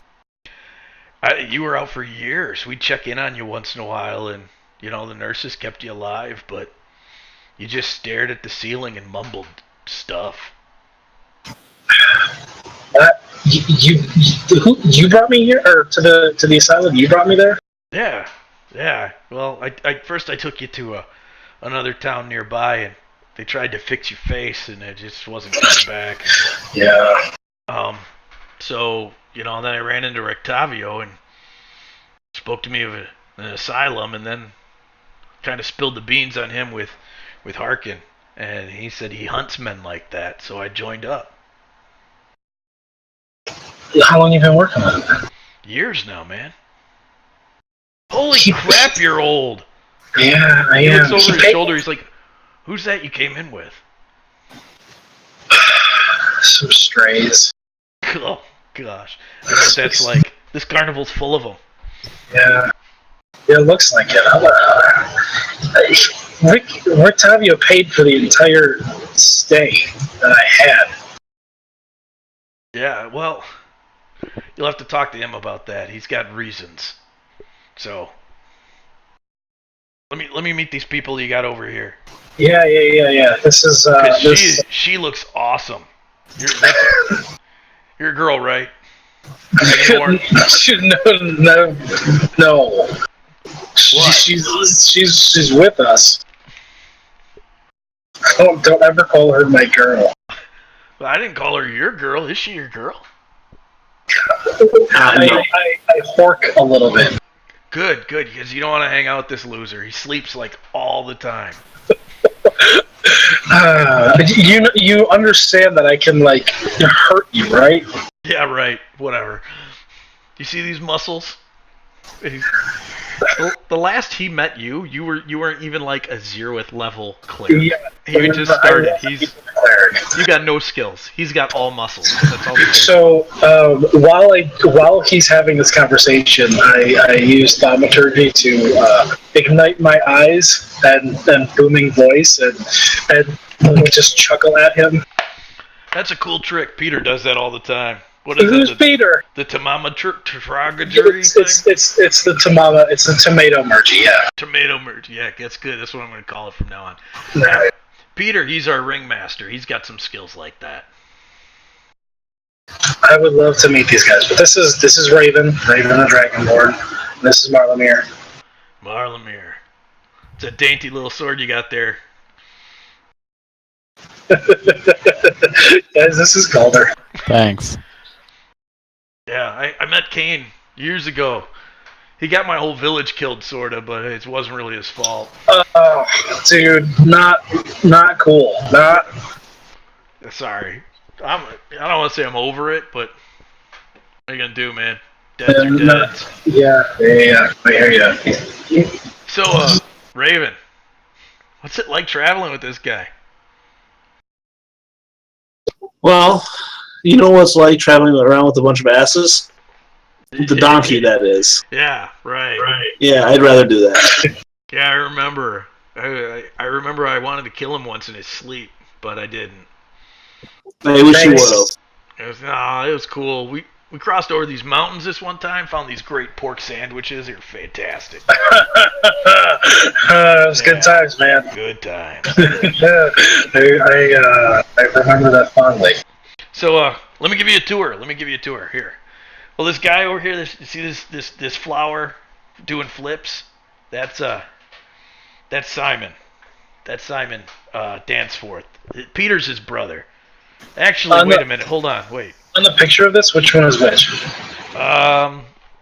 Let me start over because I get the brothers confused all the time.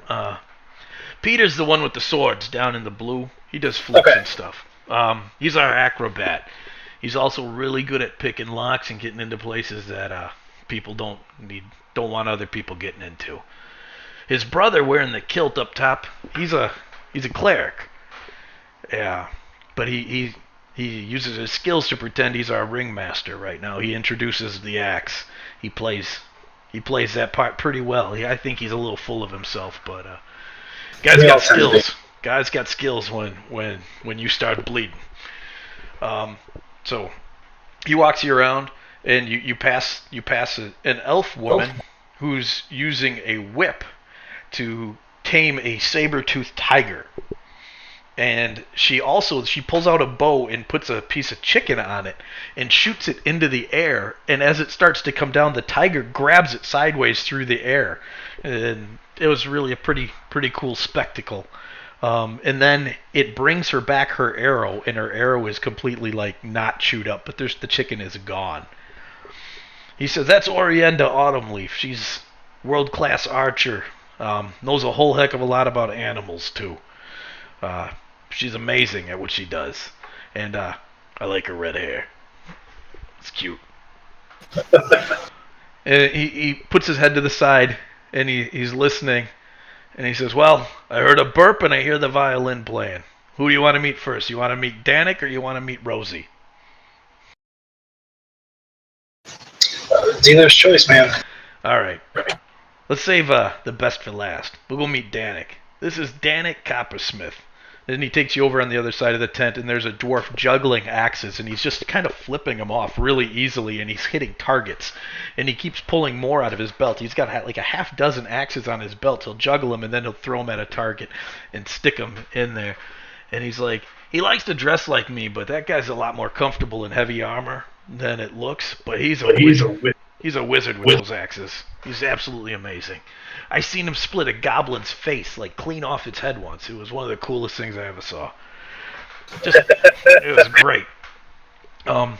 He's a bit stiff, though. He's all sorts of all noble and wants to just talk about ye good sirs and whatnot. I ain't got no time for that. So, back here, where the music's coming from, this is Rosalind Hillsborough. She's probably the best bard ever walked the earth. Look at her playing. It's magic. But that's the crew that's here anyways. Rictavio's off at the Blue Water Inn at the moment. Or I'd let him say hello too. Yeah. How long you been here? We came in a couple weeks back, maybe 3 now. Rictavio was hunting down a werewolf that stole a farmer's daughter and transformed her. We just put him down about a week ago, not too far from here. Oh man, it's good to see you. It's good to see a friendly face in this nightmare. Yeah, man, this place sucks, but we do good when we come through. Listen, I would love to stay in chat. We're looking for somebody. Oh, Frank, what's her name? You talking about Fiona again? Yes, Fiona Doctor. We're looking for somebody. I don't know if you are familiar with a woman named Fiona Doctor.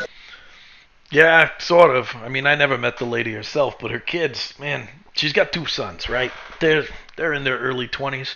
They ain't nothing but trouble. Those 2 knuckleheads. There's not a dare those morons won't take. You know they let the tiger out once? We had to chase it. That thing is trained to hunt certain things, and it was off looking for stuff. And you can imagine tiger running loose in the streets. Yeah. I had to arm wrestle Izek to not have us all locked up. That sucker almost beat me. No, you? Yeah, I thought so too. But he uses that big monster arm he's got. That's You're getting weak in your old age, man. Oh, I ain't the old one. This is wisdom spots. Yeah, whatever.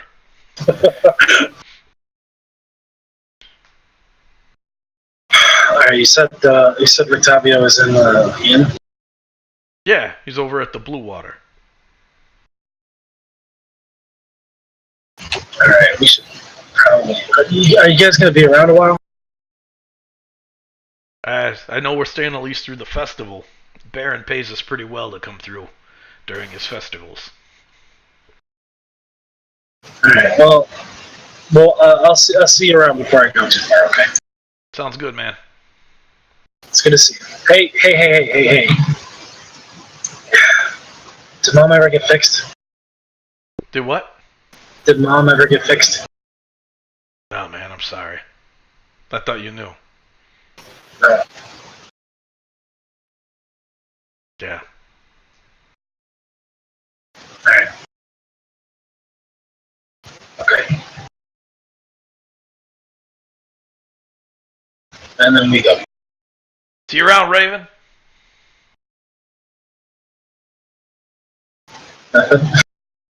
Say bye. See ya. Man, spectacular. Barbarian from the Bronx. Hey, they're tough out there. Yeah. Alright, so we should go. I mean, I'm gonna go check out the inn. I don't know what you guys want to do. What was that? I wanted to go meet Rictavio. Yep. So Blue Water Inn, middle of the map, Yeah. All right. half a mile.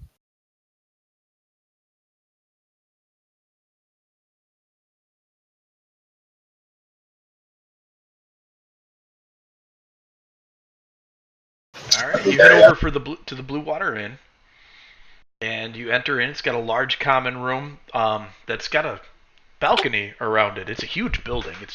It's almost 3 full stories. It's really a 2.5-er, but large open area. It's got a tavern. It's full. It feels like you're in an actual inn. You know, Vallaki has a lot of things that are weird about it. You know, kind of sketchy.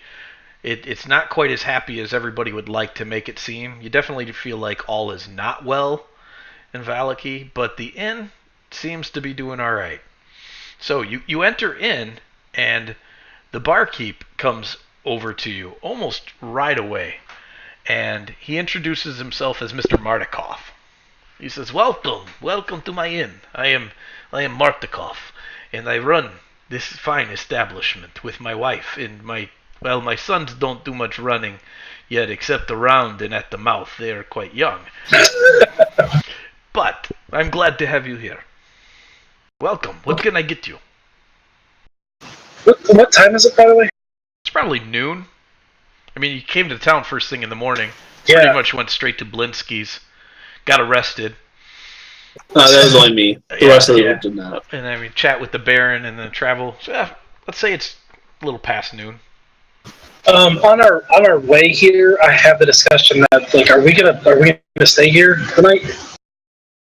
Should we look at getting a room as well? We should stay here the night. Alright. So there's a couple of things that I think we need to do. First, get a room. Second of all, I would like to stop at the church at some point. They might have some answers for you, more as far as like being cursed.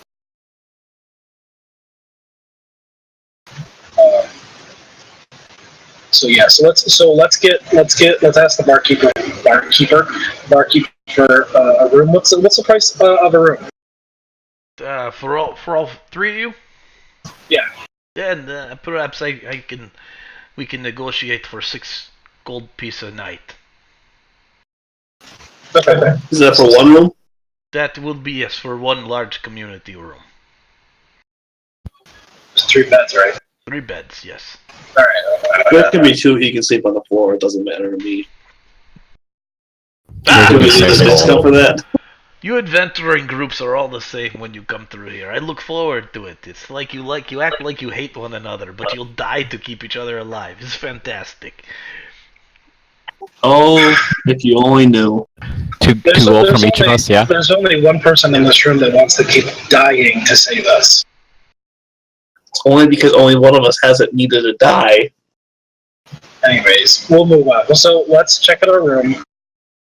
Did you want to ask him about Rictavio? I do, yes. I heard Rictavio was here. Are you familiar with him? Oh yes, Rictavio. He's one of my best customers. He comes through here quite often.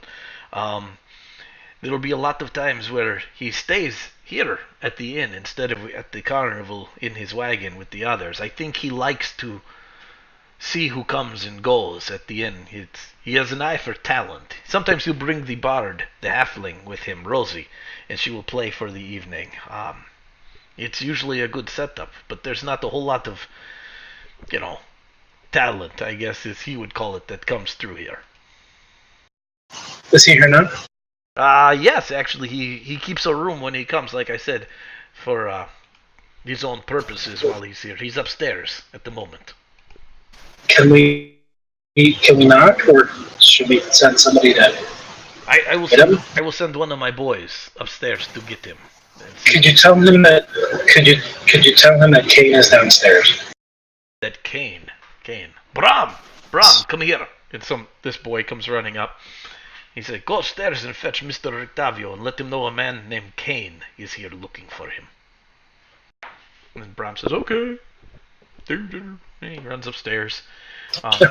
These are some of the nicest dressed commoners that you've seen as well. You feel like the Mardikovs have it going on. Like their inn does well. They run a good business. They're doing good for themselves. So not just the commoners of Vallaki, but like specifically these guys. Yeah, the commoners of Vallaki are a little bit better dressed than the Barovians. Their clothes aren't in tatters like the Barovians were, but as you traveled about, like I said before, as you were on your way to the inn, you get the impression that this town is really only surfacely happy, that they're not doing as well as the Baron would like everybody to think they are. Okay. Alright, so you go upstairs to the inn, the boy runs upstairs. A few moments later, a head pokes out over the railing, and he sees you. He squints a little bit and comes running down the stairs. And he's looking at you and he's like, You've aged a lot. And he looks you back and forth. He's like, Oh, alright, Kainne. You've come out of your coma. Rictavio, I assume? Yes. Yeah, it's me. And his voice sounds way older than the man standing before you. You're looking at the guy in front of you, and he's half elven. His ears have just a little bit of a point to them. He's not quite as easy to pick out as a half elf as Mar is, but he doesn't look as old as he sounds. Does he appear to have any kind of illusion around him? You'd have to make an Arcana check for that. Nope. He looks normal. Excellent. He on that picture. No, on that picture, he's the one in the middle, right? Yeah, he's dead center. He's carrying a cane. He's definitely dressed like a carnival master. Like a carny. No, these guys don't look like carnies. It was quite a different profession back then. Yes, it was. They have all their teeth. Yeah, well, most of them have all their teeth. You have some answers for me. Well, why don't we go sit down at the table and we can discuss things. Yeah, please. So he motions you over to a table. Can I get perception checks from you guys?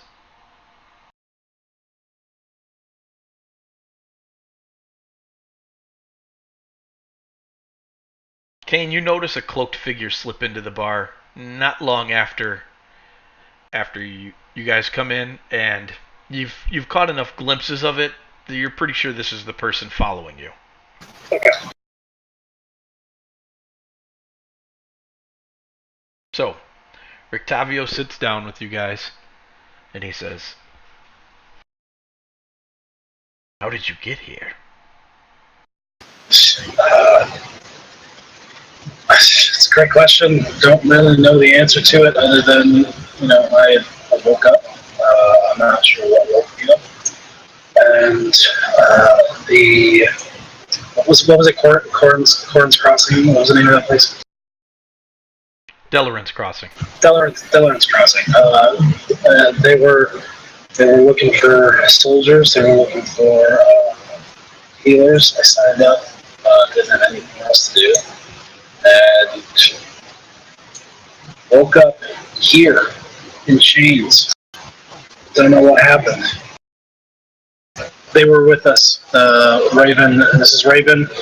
This is Marlonir. This is Rictavio. Rictavio is, for lack of a better term, he's my benefactor. I don't know if I would use that word for me. I dreamed of you, Kainne. Long time ago, a Vistani seer cursed me. And I dream of people who are entering hardships. And I saw you. That's when I found you in Calder. And I took you to the asylum. And I did dream of you waking up as an old man. I just didn't. I expected that years from now. Yeah, well, here I am. By the way, is that your man who's following us? Ah. That, my friends, is the spy who works for Lady Fiona Vactor. She attempts to keep tabs on everything in town. She's really bad at it. Yeah, he's not that good at it, but most people don't pay him any attention anymore in town, so he kind of comes and goes as he pleases. I know I keep drifting into Brooklyn. I don't know why I'm doing it. No. I'm just laughing at the idea of he's just a really bad spy that everybody just gives him credit. Yeah, he's not so good at what he does. All right. Does he have a name? You know, I've never bothered to pick it up. I do my best to stay away from the Vactors. What do you know of them? Well, I know she runs a cult. Oh, what kind of cult? One that dabbles with demons. Is that where the big guy came from? I don't think so. Isaac didn't come from Barovia. He's not native. He's an outsider that the Baron picked up and uses for muscle.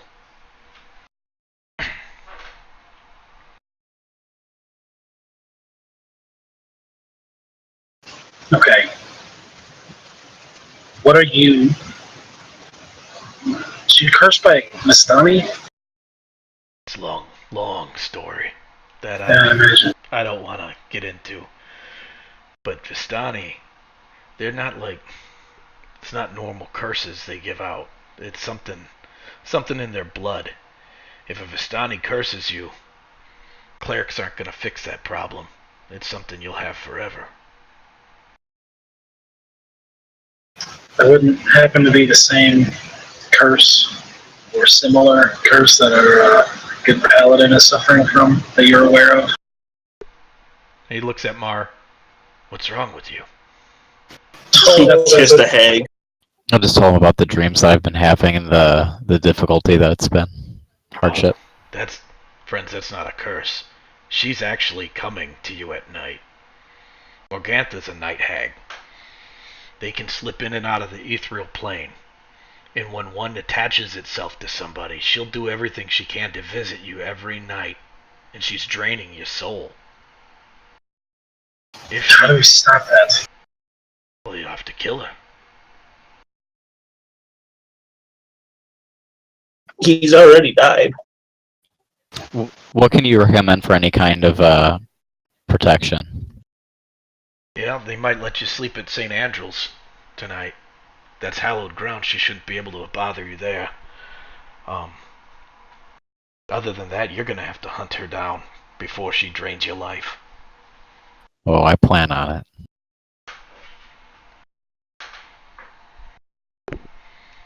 So, Thank you for the tip about the church. Yeah. you're What? welcome. Right. Do you know how this whole land is cursed? All of it. How is there any hallowed ground? How's there any what? Hallowed ground. How is there any? Barovia. He leans back a little bit. I'm gonna take my best shot at this. Barovia used to exist in our world. Someplace far away from where we're from. It's nowhere near Krenshad, that's for sure. And when Strahd invaded it, took it over, the evil that was released there was so great that it created a demi-plane. We're not on the regular material plane in Barovia here. This place exists floating in a veritable sea of evil places. It's an island. There's others. They call them realms. The realms of sorrow. Barovia is just one of them. In this place, things don't work normal here. Everything's different. That's the best answer I've got for you. Is the church anchored somewhere?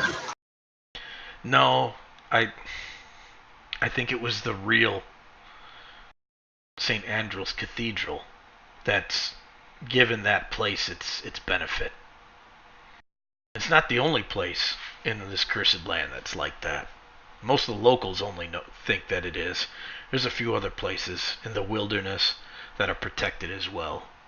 Some of it's by fey creatures that have held on. Others are just places that somebody noble died. And the little bit of good that shines through into Barovia has clung to it. But they're hard to find. Okay. You, back to me for a second. You paid the asylum for me to stay there. Yeah, they did. Am I indebted to you? No, Why did you do that? because I dreamed it. You dreamed that I woke up an old man. Yeah, and I figured I'd see you 15 years from now. To what end? I just saw your face again. you and I talking, having maybe this conversation, and you were old. And so I knew that I couldn't leave you where we found you. I met with Calder. And what about Calder? I met with Calder. Yeah, him and I, we tried to hunt down the man who killed your village and his people. We haven't ever found him, but we have not stopped looking. We are currently on our own quest,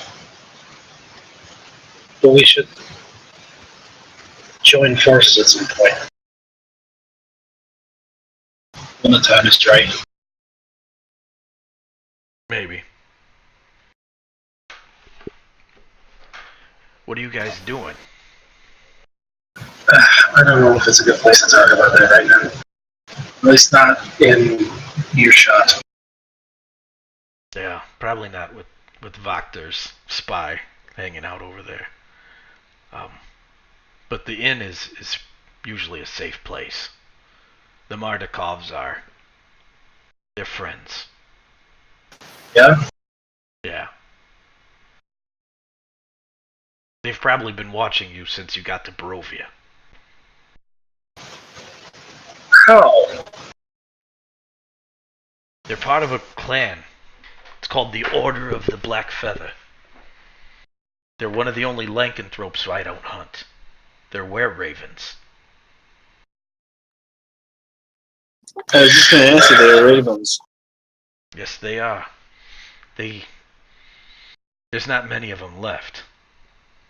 But they watch. Well, we've seen quite a few of them. Oh, you'll see a lot of regular ravens around them.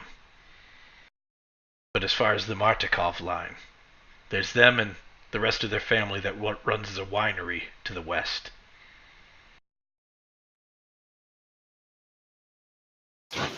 It's good to know. The gist of it is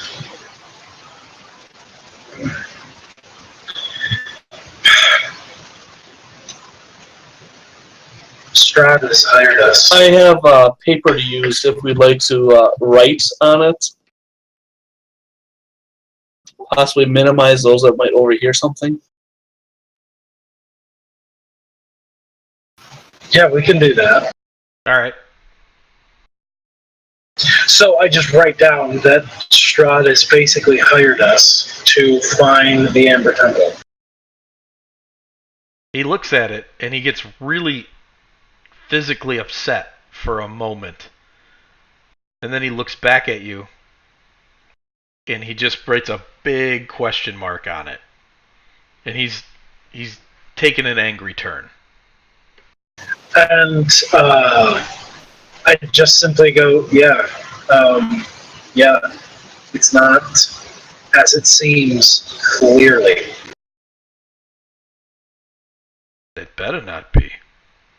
I'm working for that devil. He puts his hand to his face and he's thinking for a moment. And he says, "Why the Amber Temple?" Can I explain this to him quietly, or do I write this entire story down? It'd take you a while to write the whole thing down. Yeah, I want to convey the story to him succinctly. Everyone had notes jotted down, but yeah, that the Ember Temple is will be Strahd's undoing. That Strahd says destroying the Ember Temple will destroy the curse of Strahd. Roll credits, but I'm starting to have my doubts. You should. That is one of the most evil creatures that has ever lived. I have spent almost the entirety of my life trying to find a way to end him. We almost succeeded when I was a much younger man. He sits back. He's like, to be allied with him is folly.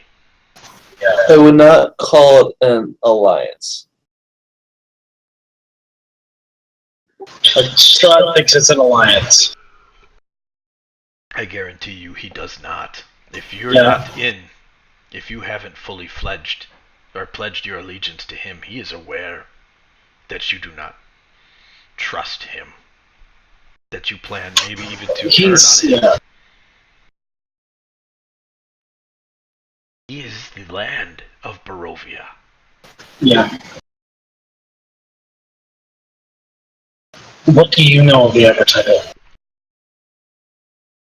I know that he was granted his dark gift from there. That there are vestiges of ancient evils trapped inside of it. That it is hidden somewhere. Perhaps some say that it's even a plane inside of this plane. No one knows for certain. I've never been there. He says that his control over this land is weakening, which has resulted. Now, we just got here, so we don't know. But he says that because his grip on the land is weakening, that's why there's more widespread chaos. Specifically, we fought several undead skeletons, and when they are beaten, they come back with tentacle horrors. His eyes narrow a little bit. He says, I have to admit, Barovia has felt different this time through. Something isn't right. To be honest, we encountered no resistance on the road from the gates to Vallaki, and that has never happened. No wolves, no undead. We had nothing either. Maybe there's some truth to your story. But I don't for a moment believe the devil is being honest with you. He's not. He's being honest in pieces. He's not. He's deceptive. He's always got some other game going. He's after something else. Even if it is to restore. So you say he's weakening because of the Amber Temple.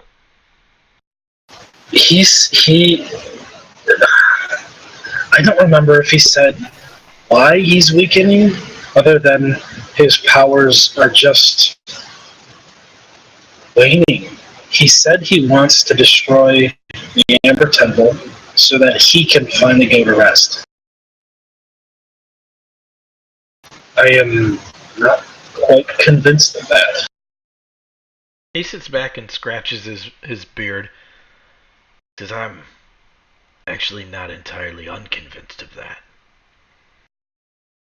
When we defeated him the first time, when we infiltrated Castle Ravenloft, and I drove a stake into his heart, one of my companions, the warrior, the strongest among us, heard Strahd's voice calling to him in his head to ask him to take his place, because if he found someone strong enough to take his place, he could rest. But my companion refused. Then Strahd returned again. Maybe he does seek an end to his curse. But there's got to be something else he's after. I simply don't believe it. Neither do I. I fear that he is seeking an end to his curse, not an end to his reign. Perhaps. He knows he's stuck here. He can't leave. I don't know. I'm guessing. I don't know. I wonder if destroying the Amber Temple will free the curse, which will allow him to leave here and spread his reign elsewhere. Will set this plane back on the material plane. I don't know. but I don't trust him.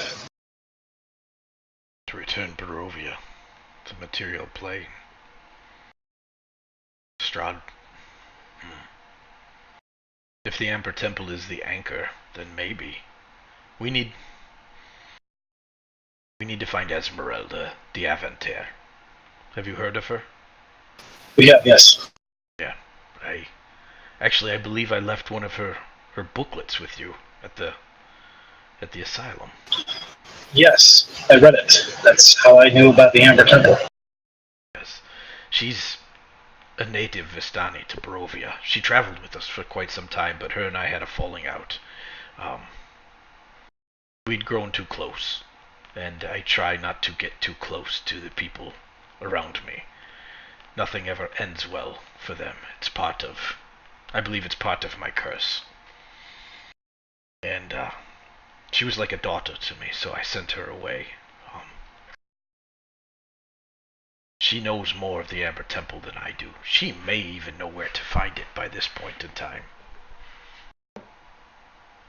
Is she the one who we met in the tent that gave us the... Is that who that was? I can't remember. We met somebody at the tent outside the lake. The fortune teller lady? Yes. No, that was Madame Eva. Madame Eva, that's right. Okay, yeah. All right. So, that would be... Where is she? It's hard to say. She's a more voracious hunter than we are. My group is slow and cautious. Esmeralda is brazen to the point of recklessness. I would say if you continue pursuing places of evil in this land, of great evil, since the entire land is evil, you'll find her sooner or later, or she'll find you. Wait. Sorry, out of character for a second. Esmeralda, she's the fiery with the red and the mismatched boots. Is that her? Yep. Yes, that's Esmeralda. Okay, all right. Really bad at names. Okay. That's her. Okay. All right. So what do we do now? That's a good question. What do you do now? What are you doing in Vallaki?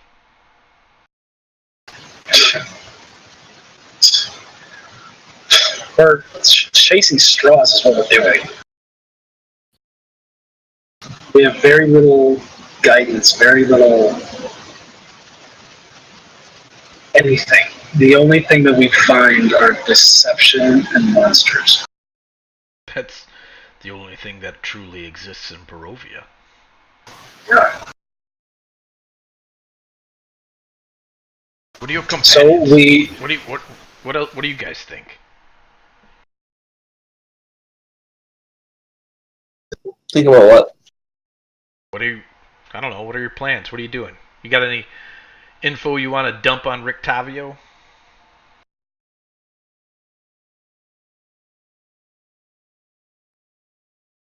I mean, I feel like we covered most of it. We're journeying to find answers, try to make sense of this whole mess. Esmeralda is someone that we're looking for. We're in this town for information gathering purposes.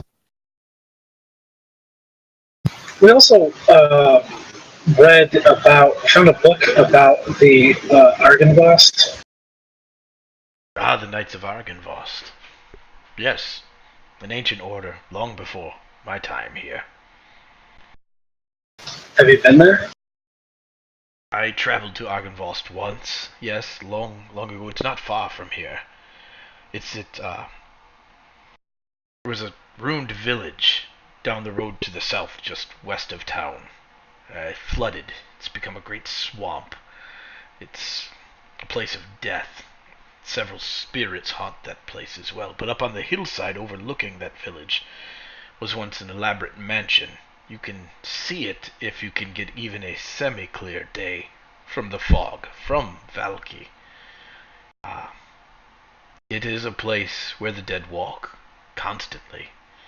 We spent much time at one turn putting them down, only to find they were to come back. Eventually we gave up and retreated. from the mansion and left them be.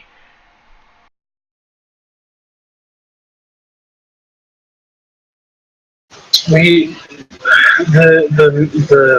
manuscript we found mentioned a leader, a revenant, named Hornbost. I think You know its name. that's That was information I was never aware of. I'm certain it has a name. All revenants have names. They were once...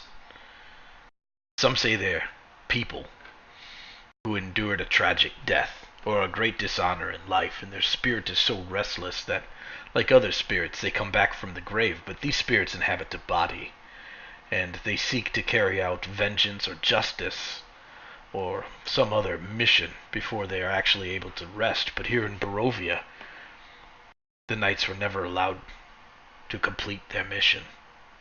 Yes, that would make sense if he's a revenant. But why would he stay in his castle? the book mentioned the Lord Ardenvost was. I have to remember what this says. He was.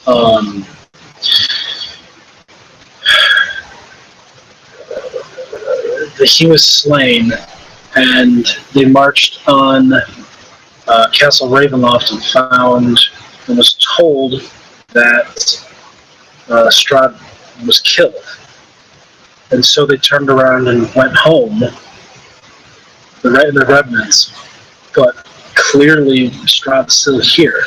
So I assume their fate is intertwined with Strahd's destruction. That would make sense. But usually, I've hunted few revenants in my time, and you can't kill them.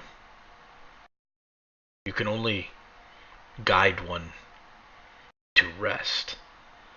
Sooner or later, though, they typically do expire, even if they can't fulfill their mission. But if the spirits of Ardenvost are all revenants, they've endured for centuries, which is far longer than normal. Welcome to Barovia. He rolls his eyes. What? I've never encountered a revenant. Can they be reasoned with? Yes, actually, I don't see why they couldn't be. it's hard to say you haven't. Many of them pass for normal people, whatever their race or kind may be. They're stuck somewhere between undeath and death. They're not quite undead. They're not quite living anymore either. But they're walking embodiments of vengeance for some wrong committed to them. But you wouldn't know it. Are they related to the soulless at all? No. The soullessness is a phenomenon exclusive, even in the realms of sorrow, to Barovia, from what I've gathered. Okay. So the leader of the Ardenvost Knights. You say you've never been up there? Yes, we went there years ago, and we battled with the undead, but we were unable to put them to rest. They always returned. Them being revenants makes sense as to why they would. Would you suggest we try to... I shudder at the thought of even allying with them. Strange bedfellows.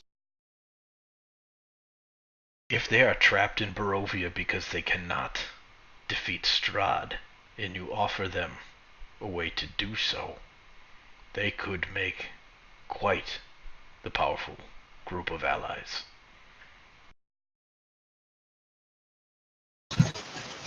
But they probably have no idea how to do that at the current time. We don't either. And never forget that this is Barovia. They could be quite mad by now. A constant cycle of life, death, and rebirth, and being trapped somewhere between life and undeath must do terrible things to a mind. Yeah.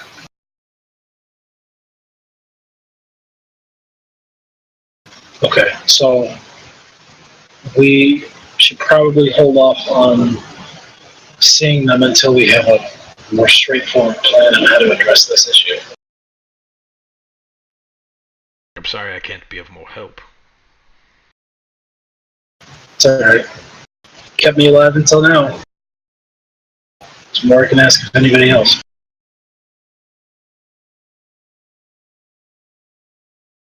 Okay, while you're talking... Anybody else? Oh, well, while you're talking, two younger guys come into the bar, and they are loud, and they are obnoxious, and they're calling for Erwin, which is Mr. Martikov's first name, to load up the wine. Do we recognize them? You do not recognize them. I'll offer to buy them. How does everybody else respond? I'm not Like, concerned about that. what's the body language of everybody else who responds? There's a lot of eye rolling as they come in, but for the most part, I mean, they're not greeted rudely or anything. Everybody in the tavern seems to know them. Can I ask who they are? Yeah, Rick. Does Rectavio know who they are? Yeah. Raven asks who they are. He says those are the Martikov, not the Martikov boys, the Vakter boys. Those are Fiona's sons. Those two get into a lot of trouble.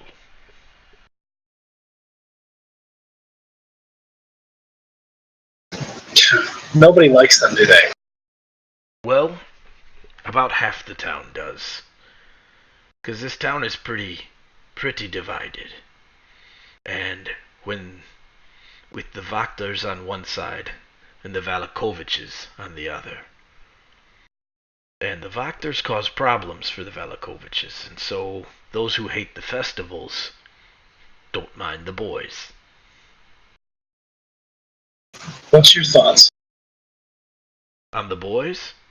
On the festival, on the town, on being split in two? Well, Fiona Vaktar's got the heart of a devil. She's almost as bad as Strahd himself. You know, she tried to court Strahd shortly after her husband's death, and he wanted nothing to do with her. Madness, I say. But the Baron's a fool. An absolute fool if he thinks these festivals will somehow free these people. All he's doing is building false hope into them. But if I had to pick a side, it would probably be the Baron, because those two numbskulls let my saber-toothed tiger loose on this city.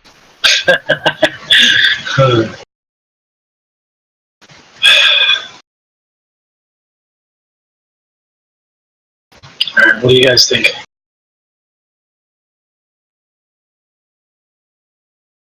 Well, this would be a good time to get to Fiona if we wanted to follow them.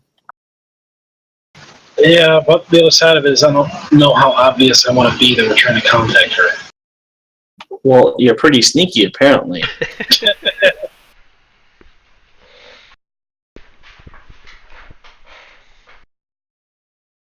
If people see that we are trying to contact Fiona, will that cause any alarms? Most likely. The fact that you came in here unguarded tells me that you've probably already met with the Baron. We have, and we seem to be on his good side for now.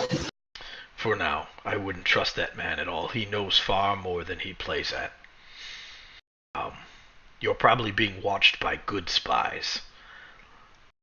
And I would say approaching Fiona Wagner would be quite dangerous at this point in time. However, if her spy has followed you to here, it probably won't be long before she finds you. Fair enough. And if she approaches us, that's a different situation. If she approaches you, nobody else will know. So let's do that. Let's let her approach us. If she even comes. I assume she probably will. Alright.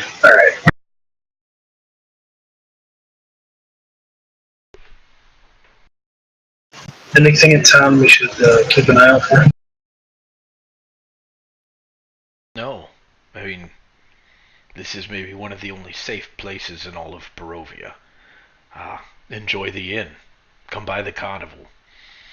Try not We to will. anger Isaac. His temper is extraordinary. Yeah, We know. We've seen.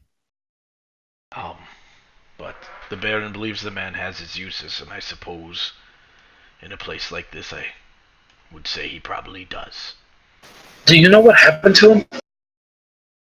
No, I believe he's probably some demon spawn. His mother perhaps taken by a fiend, and that's a remaining vestige of the breeding. He's not quite tiefling, but it's far more than a birth defect. He doesn't like when you mention it. No, no, he does not. I lost an acrobat once to his axe. He didn't even take the man to the Baron, just took his head clean off his shoulders. So we will make sure to be on our best behavior. Wink, wink, nudge. I can't guarantee that. While we're here, you should guarantee that.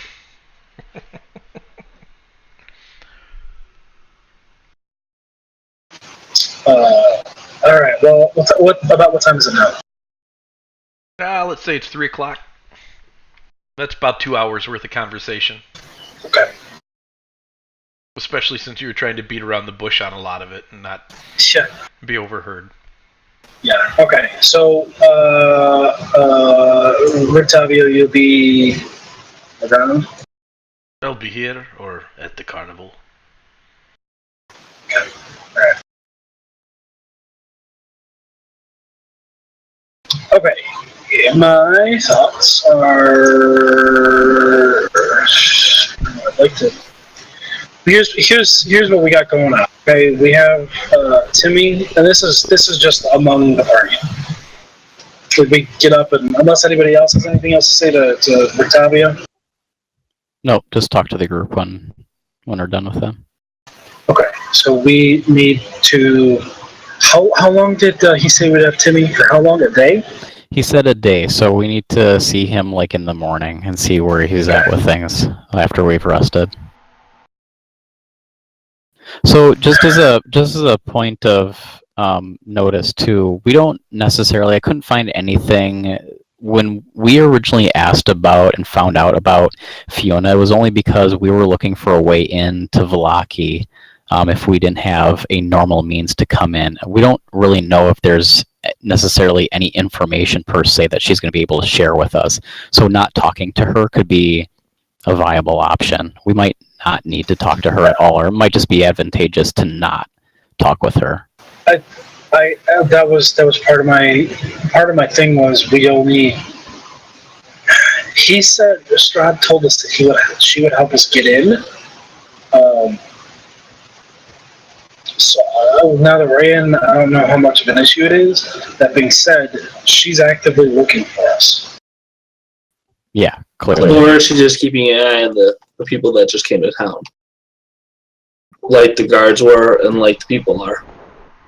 Strahd's obviously still keeping an eye on us, so It makes sense that she'd be looking for us. Or watching us. I mean, if I were in Strahd's position, I would tell us to look for her, and then tell her to look for us. If for no other reason, to make sure that we are still on the other end. So, as far as Fiona goes, we need to play ball with her.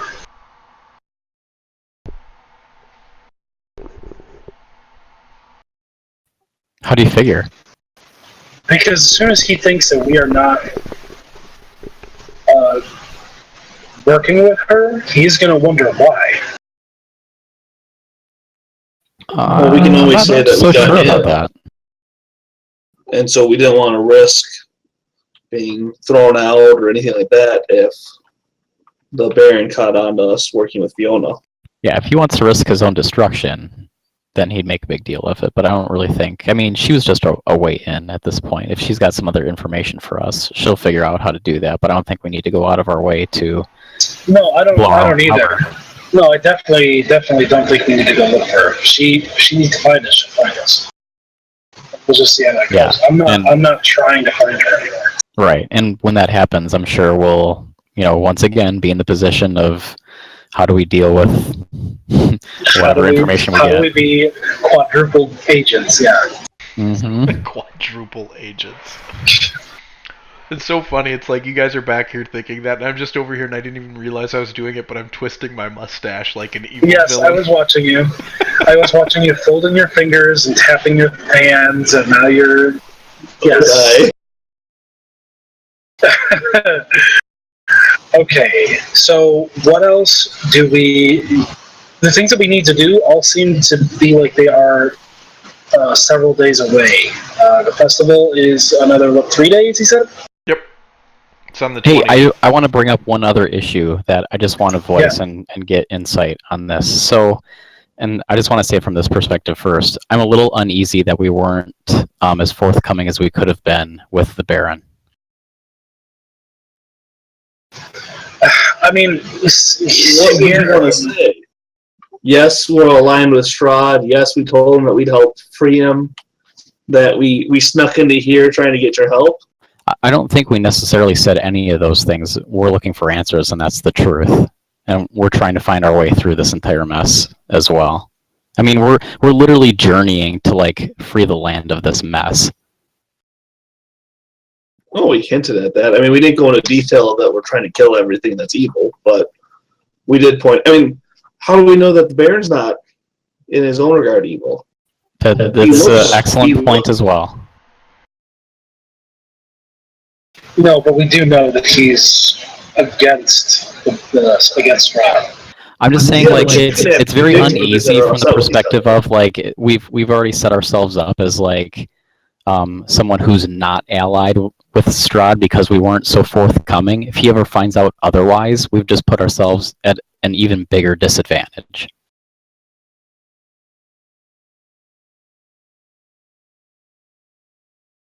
Yeah, I mean he doesn't trust outsiders for a reason, and we're playing with fire here. We may be okay. Yeah. We may walk away from that unscathed, but we may not. And it's worth paying attention to on that level.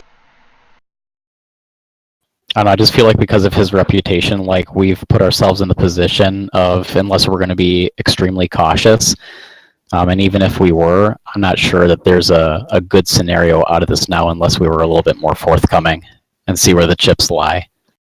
Yeah, I mean, if he does take the refugees, they're all going to say they've been hanging out at the castle. Exactly. Or he's going to, it's going to come, sooner or later, somehow, it ought to come out. We're going to have to, and it should be from us. We should be the ones who talk to him about this. And it can be under the guise that you don't trust us. That doesn't mean we don't trust you either. We just met you. So we wanted to make sure that we were speaking with your enemy. We know what that looks like. So I mean, we can phrase it from that angle, but yeah, I think you're totally right. Yeah, I think you're totally right. We need to approach it from the perspective of hey, we need to understand we have to protect ourselves as well, and we have to understand who we can and cannot trust as well. And this is a very difficult scenario for us. It's basically no win. So I understand where we're coming from. Try to get some rapport with him before we do this. Right, exactly. Because that's going to destroy a lot of it. So we need to make sure that at the end we're still in the positive. Okay, so are we in agreement with this? When the time comes, we need to kind of fess up more than what we let on? Yeah. Yes. All right, I'm good with this. All right. As the DM is smirking.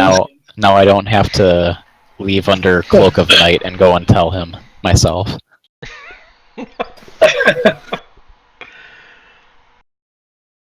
Leave it to the paladin. I was just gonna I take the was- heat for all of it, so I was gonna spare you two. Don't worry. I mean, my chaotic nature is fine with back and forth all the time. Just there was a good part of me saying we should get on this. That being said, what do we do with the rest of our day? We gotta wait till tomorrow morning for Timmy, and we gotta wait a couple days for the festival. So I want to go What to do the we do? church at the very least. I think it would probably be pretty good interest to explore the town a little bit more in some capacity. I mean, there's a lot of stuff going on here. I see there's an arms and armor shop. and the festival supplies. So I just think we need to explore the town a little bit more, and I need to end up at the church. Yeah, I would like to go to the church as well. I want to figure out why they are able to hollow the ground and how we can maybe possibly spread that.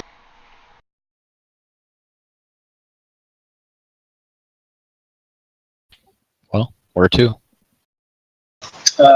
Raven, any requests? Nope, I'm good. All right, so let's go to the church. All right, off to the church you go then. So you Hey, Mar, while we're walking, can you detect evil on these rations? Hey. No. No, lady told us to throw them out. Throw them out. Why are you hanging on to those? Like, just, oh gosh, dude. you go to throw them out and you hear Cyrus's voices in your head. He's like, "You guys are the best." I should have given those as a gift for the Baron. I'm making special treats just for you. Still so sad he was named after a great knight. Oh man. So, off to the church. Alright. Now, I have a map for the church, but I don't know if we need it yet. And it's a bigger map, so I think we will leave it at the moment. But, church doors are unlocked. They're actually open. There's a lot of people coming in and out of here. What would you... Can we tell why? Like, what is there something going on? Are they seeking prayer, or what's the deal? Yeah, you'd have to go inside the church all the way to check that out, but you can definitely poke your head in and see what's going on. I mosey on in. All right, there is a legitimate prayer service going on in this church. It's led by a taller, skinny fella. He's dressed in priestly robes. The entire church is built in the shape of a cross, which is fairly unusual. You haven't seen any of Christian-style depictions of religious symbology here yet. You've seen stuff associated with certain saints like the Morning Lord and other things like this, but you haven't seen an entire building that was dedicated to this so far. The interior is well kept. It's got marble floors. The pews are well kept. It's well lit. There is a wonderfully wonderfully woven rug in the shape of a cross on the floor as well. It's multiple stories. It has a balcony, a bell tower, and there are about 24 people near the altar being led in a prayer service. I would like to go in and just kind of hang out at the back like a good Presbyterian. Like a good Presbyterian. Sure. Actually, I think I am going to go ahead and share this map with you. Oh, shoot. No, I'm not. Never mind. I lied. I will. It needs a lot more touches if I'm going to do that. Maybe. Hold on. Alright, you go inside, and you're poking your head around, and the prayer service goes on for about another half an hour before lots of people start to leave. Is Raven in here with us? Just a second. Yes, I am. I watch her to see if she lights on fire.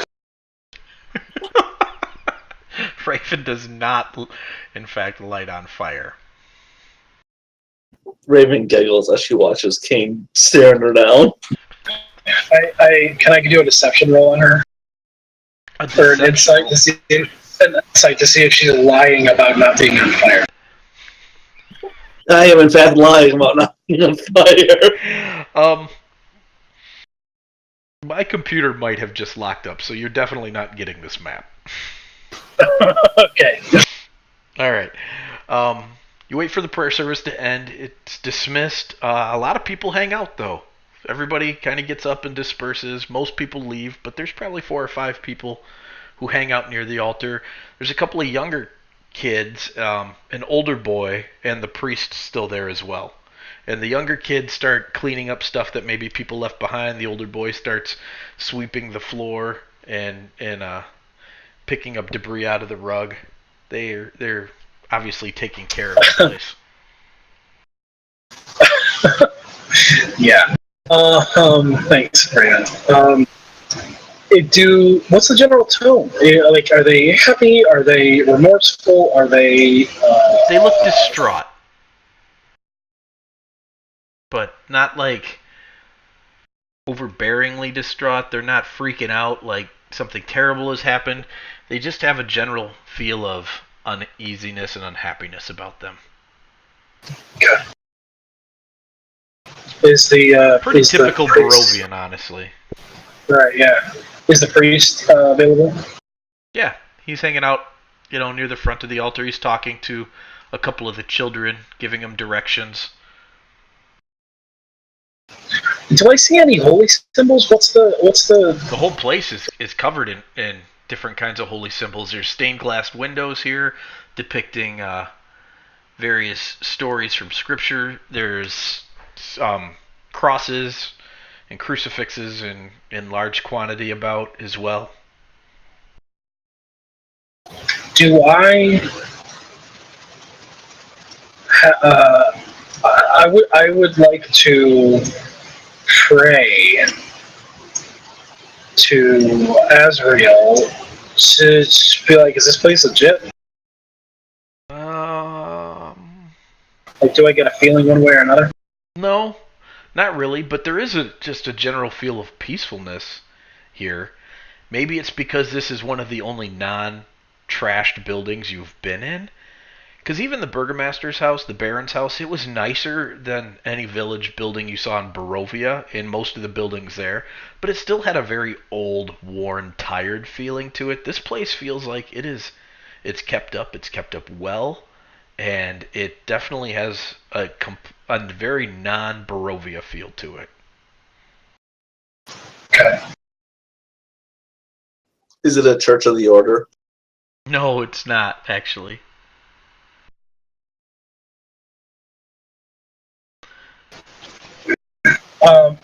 Mark, did you want to do anything? I'm actually midway into church praying. Okay. I would like to introduce myself to the priest. Wait, respectfully for when he's glad enough. Are you going to tell him how awfully he's doing his job too? Depends. Oh my gosh! This guy. I walk into this guy trying to hang himself. That was beautiful. That was great. This guy tries to hang himself in the middle of the conversation, and yeah. All right. So, Raven, what are you doing while this is going on?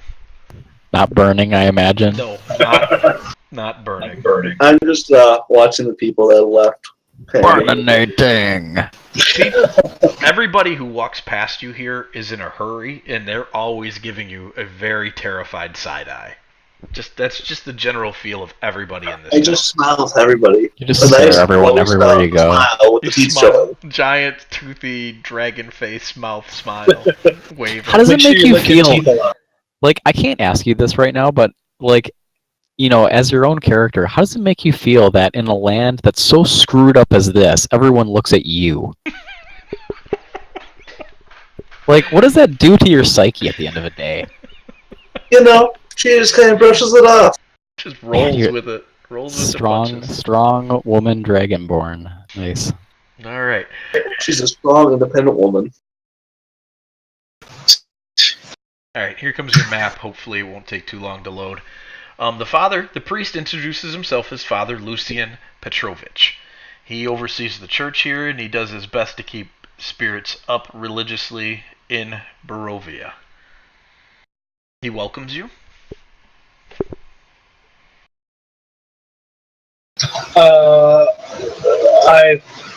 Because Mars praying, right? Yep, Mars Indeed. praying. And Raven's people watching. Not burning. So, Father Lucian, right? Yes. Yes, that's My my name name. is my name is Kainne. I am a cleric from not here. We have been traveling, and we've noticed some. This place is screwed up. Let's be honest. Yes, Barovia is a land of great difficulty and much sorrow. Yes, screwed up is, I suppose, a proper way to say that. So, one of the things that I've noticed is this place, this church, St. Andrews. It seems to be one of the only, if the only beacon of light that I've seen since I've been here. You have not seen wrong, my friend. St. Andrews is one of the only places in all of Barovia where true peace of soul can be found. How is this accomplished? We ascribe it to our patron saint, who is buried here underneath the altar. He St. Andrews Bones himself. He came to this land long ago and stood against great evil. Never against Strahd himself, but he fought for the common people, and he slayed many creatures of the night that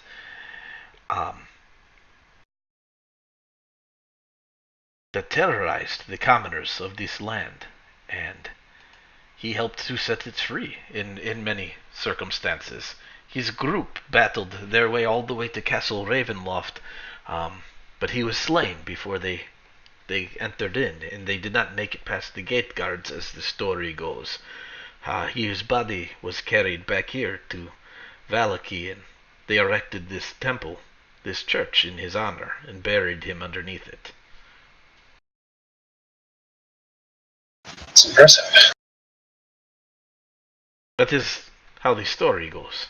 Anyways, it was long before my time.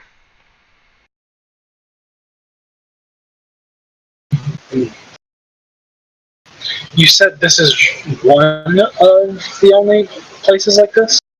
Yes, I've never been to any of the other places considered hallowed ground, but apparently in Kresk, another village down the road, there is a small patch of hallowed ground surrounding a well, if that is to be believed. I do not know the story of why it is hallowed, and then I have heard tale of other places in the wilderness that are guarded by beings from the Feywild that have kept their section of Barovia pure of evil intentions. I would not quite call it hallowed ground, but it is safe. You've never been there? I've never traveled outside of Vallaki.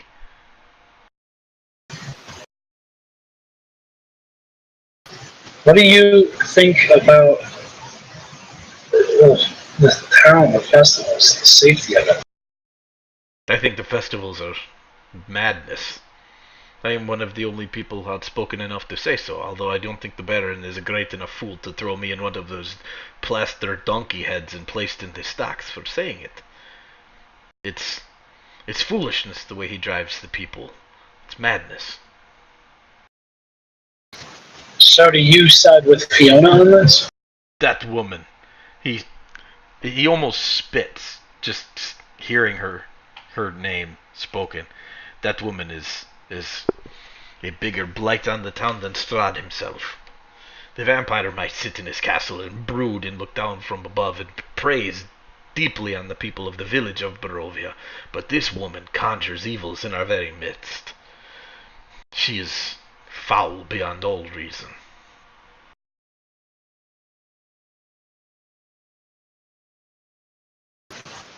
I see.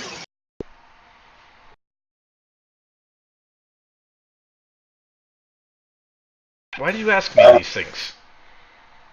Because I'm trying to get a feel for. Since we have been here, we have been lied to repeatedly, and I have a hard time trusting what's what and what's not. Well, trust in Barovia does not come easily. Most people here hide some dark secret or another, whether it be in their family or something they've done themselves. The idea of innocence is lost here in this land. Travelers like you, foreigners, they come here and they tell us tales of what life is like outside of the mist. It seems like a dream to all of us here.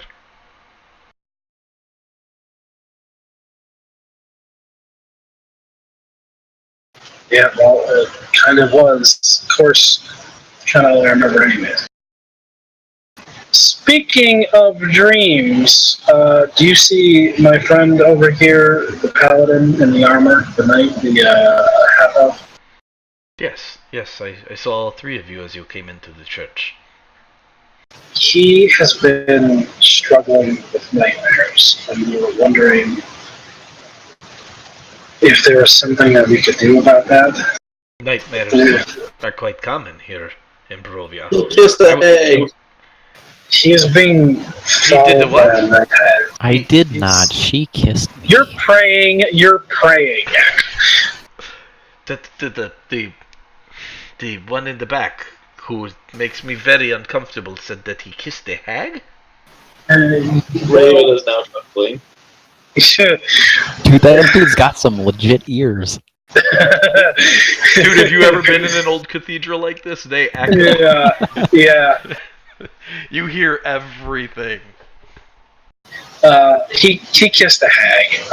As much as I want to make fun of him for it, for being chaste, he probably was looking for it, asking for it on some level.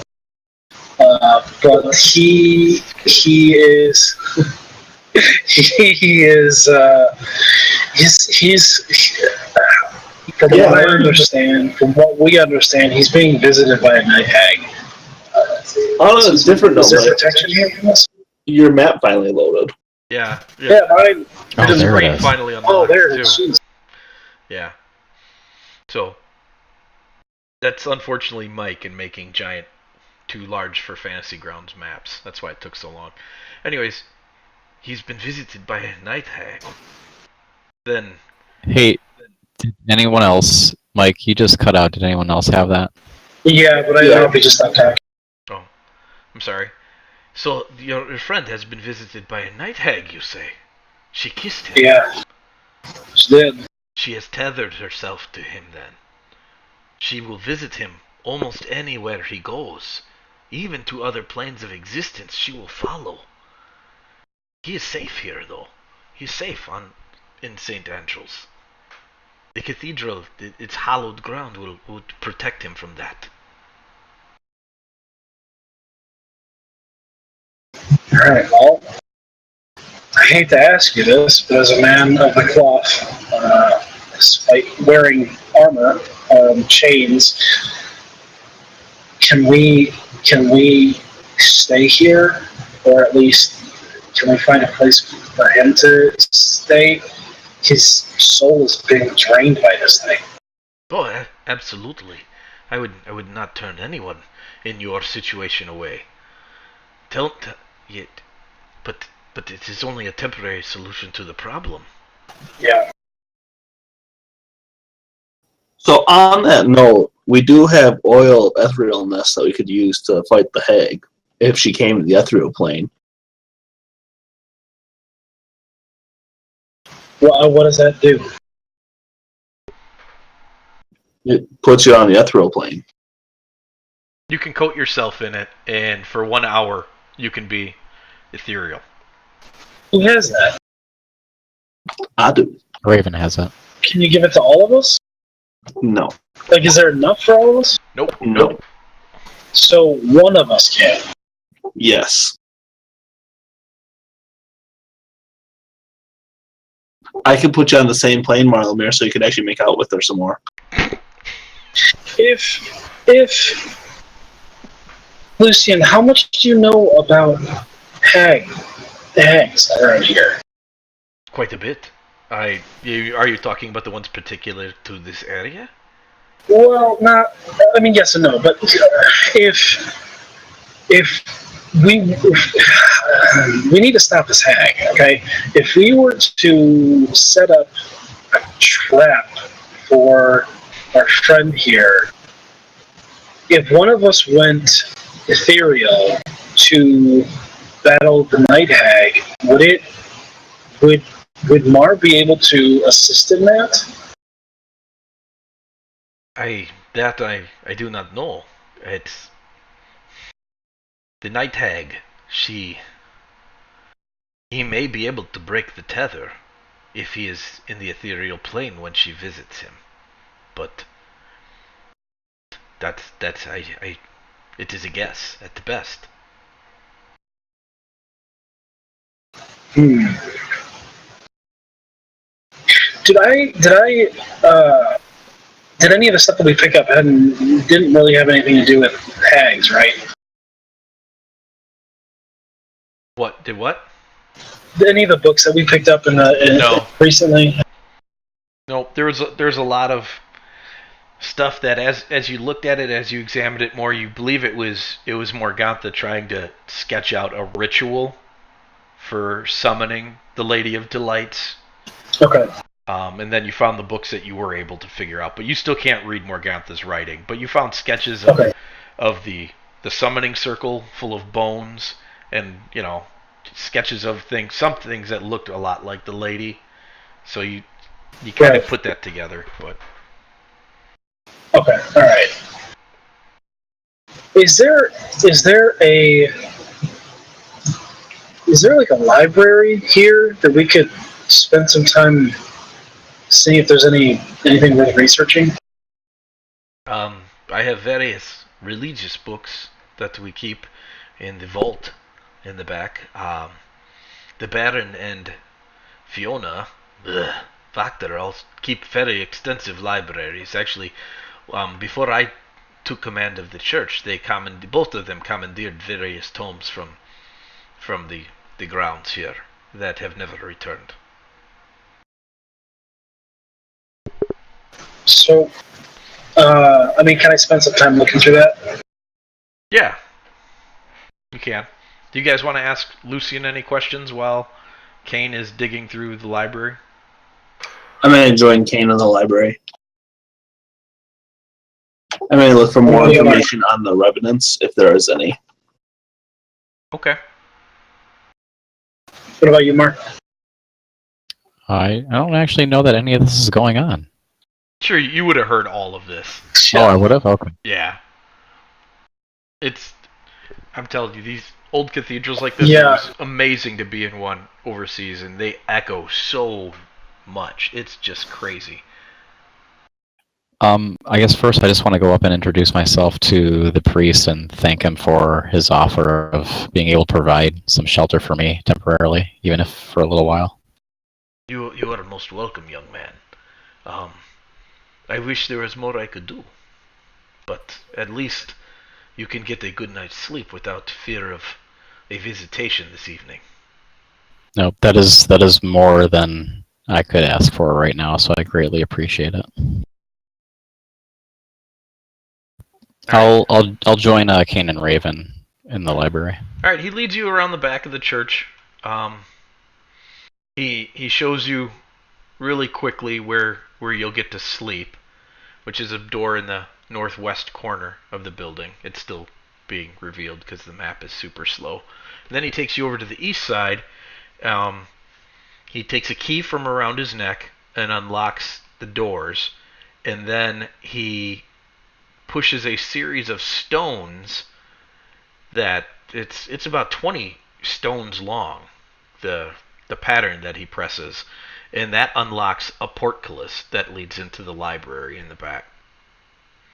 There's a lot of other stuff in here as well. There are chests and all sorts of crates and boxes back there. You have a feeling like he stores a good number of the religious artifacts used in services and things like that here. So, and that bit should pop right about now. So you start looking through the books, you're thumbing through things. He stands there with you, just basic chit chat. So you can ask him questions here and there about that, but you really don't find much. You find what Raven is specifically looking for texts on revenants, and Lucian points him to her to a couple of different texts, but it's information that you kind of have already picked up from various sources like Rictavio and the book and other places. Nothing new.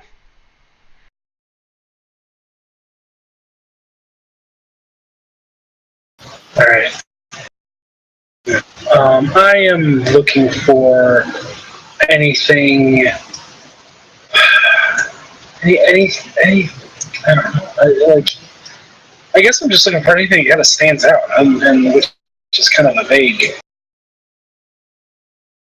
thing. I'm looking. There's nothing that really pops out. You find a couple of books that deal with the soulless phenomenon and how much that grates against most religions in the feel of it. But there's no text that really talk about the afterlife or how any of that feels. Andy's coming back. We lost him for a moment. Yeah, Fancy Grounds crashed. And so it's more of a dissertation on how it's an affront to what's supposed to happen when people die. Right. Like, because the text talks about how it doesn't seem that if it's somebody who's been good or bad, somebody who's earned righteousness or damnation, there's nothing. They just go into the void, into the mists, and sooner or later show back up here in one form or another. It speaks very openly about the cycle of reincarnation and how wrong it feels to people of a religious nature, but they don't know how to stop it or what causes it. But that's about it that stands out. Other than that, it's mostly, different volumes of scripture, different styles of illumination in the writing and the artwork in it. Some of the books, they look like they'd be unbelievably expensive.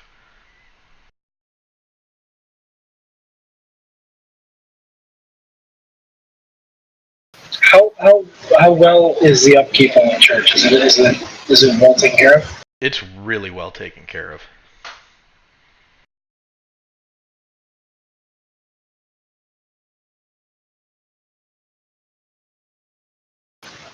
I asked him specifically who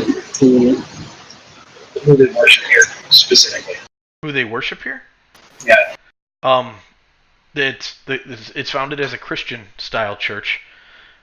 It was founded by Saint Andrel, who came from the Kainne Empire long ago. Actually, he starts to talk about that during one of their conversion cycles. They go real up and down with their faith, and he came over with a bunch of warriors, and so it's a Christian church, but it's obviously founded in his patron name.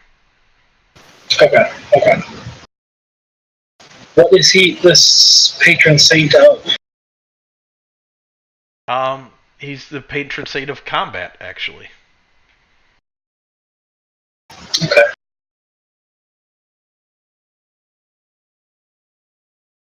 Okay.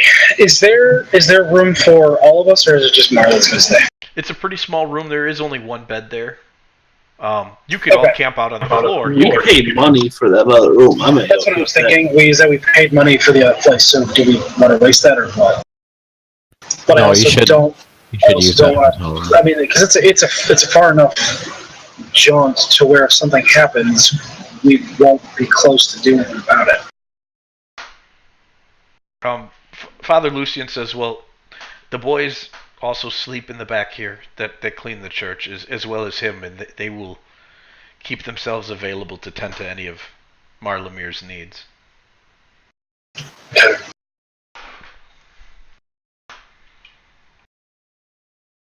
Alright.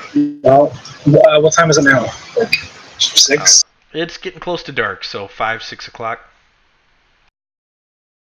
Okay, well, what do we want to do then? Do we want to... Fantasy grounds first. Do we want to... What do we want to do for the rest of the evening? I'd still like to get to the arms and armor shop. Okay, let's head over there. That is going to be closed by now, you wager. Okay. As darkness starts to fall in these cities, everything shuts down. Okay. Should we all go to the inn to eat together? I just want to confer with the father that I leave and come back, if that's all right with him. Yeah, it is. He actually, they don't ever lock the doors of the church. It's open at all hours. One of the boys is always awake during that cycle, or he is as well. So, and he reassures you that the streets of Vallaki are safe. Great. I just tell him thanks, and that I'll make my way back then when it's time. All right. So you head back to the inn. On our way out, I just want to put a gold in the coffer. All right. So you drop some coins in the coin box, and you head out back to the inn. There's several guards that you pass in the street. This is a very well-armed town. There's got to be at least 50 guardsmen who patrol the streets on a regular basis. It is well protected. They're armed and armored. They got lanterns. They look at you and they study you at first, but then on realizing who you are, then they nod and go on their way. Raven nods back with a gentle smile. Gentle smile. What's that even look like? Alright, so you're back at the inn. The Mardikovs welcome you back in and ask if you'll be taking your evening meal in the dining room or heading upstairs. Let's go up to our room. Good call. Agreed. Alright, you head up to your room and open the door and you go in and there's no one there.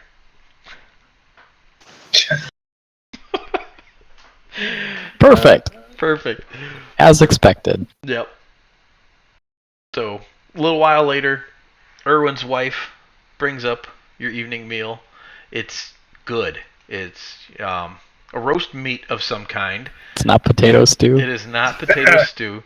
It's probably some recipe of seasoned rabbit, from what you can tell. There's a flagon of wine that comes up with it. It's a good wine. What is it called? The grape mash wine. Grape drank, as I believe. Grape Drake. Adam called it the other night. It's good. It's not great, Purple but drank. it's good. There's bread. There's cheese. It's a good meal. Raven asks if there's any sort of meat that's available. The rabbit. Yeah. Dude, you got the rabbit. Yeah, there's Yeah, meat. I missed that part, yeah. Oh yeah. Okay. He wants more meat with his meat. Yeah, she Mrs. Mardikov Here's says, some rabbit. I can definitely bring up some more, if you wish. Raven wishes. I will bring up more rabbit then. I will be back shortly. Here's some rabbit. Yeah, but can I have some meat? All right. So she leaves. The door closes, and you hear something say, "Lock it." I don't have any lockets. door, moron. We're actually waiting on some meat to come up here. Can we wait till after that? This dude. Where is this coming from? I It's want coming to find from it. under the bed. I'm going to search under the bed. He's What gonna are you come out as soon as we persuading? lock it. To wait till after the rabbit gets up there. Oh. That's so funny. You hear it say, "If I must wait, I will." Well, she might get suspicious if we lock the door now. I'm just saying, man, we're not talking to you until the meat gets here. So, you wait. Danica comes back. She drops off a second plate full of rabbit. And she says, "Would you like to pay for that now, or should I just add it to your bill?" I'll just let her know. Oh, They throw her a couple coins. oh, thank you very much. And she bows and closes the door behind her. Lock the door. I'm getting there. I'll lock the door. All right. With my main hand. You lock the door, and out from behind the bed, these two clawed hands pop up, and they're red in colorization, and then a head pops up, and you're looking at some sort of creature you do not immediately recognize. It has a mouthful of razor-sharp teeth. It's got big yellow cat eyes and long red pointy ears, and it climbs up onto the bed, and it's humanoid-ish in shape. It's got arms and legs, and it's got a really long tail with a spade shape on the end of it. Really long pointed tail. Would this be an imp? Is it Nightcrawler? You would Is it a tiefling? have to roll an Arcana check to identify it, if you would like to. Well, I'll give it a shot, even though I have absolutely no Arcana. I do. So there you go. Well, look at that. Raven's like, yeah, that's an imp. You are right, that's an imp. Mars like, are you a person? No, I just had a really good guess, but I was like, I don't know what that is. No, it's definitely an imp. Who are you? Imp. My name is Majestico, and I'm here on behalf of Lady Wagner. Majestico? That's not your real name. You're absolutely right. It's not my real name. Yeah, because that's not a great real name. It's not a great name. We're a little drunk. You know, I didn't get to pick it, okay? It's what she calls me. He shakes his head. All right, what do you want? My lady would like you to pay her a visit. She has matters she would like to discuss with you. Well, how are we supposed to visit her if everyone is following us? That's for you to figure out. I'm just here to extend the invitation. Where is she? You'll find her mansion just down the road from Blinsky's. I believe you were there earlier today. Send your lady a message to send us a message back, because we are not going to be able to reliably visit her. He rolls his eyes at you so hard. Like, Raven's jealous. I have an idea how to do this. Okay, all right, thank you. Was there anything else you needed to let us know of? No, I'll take your message. What do you wish me to convey to her?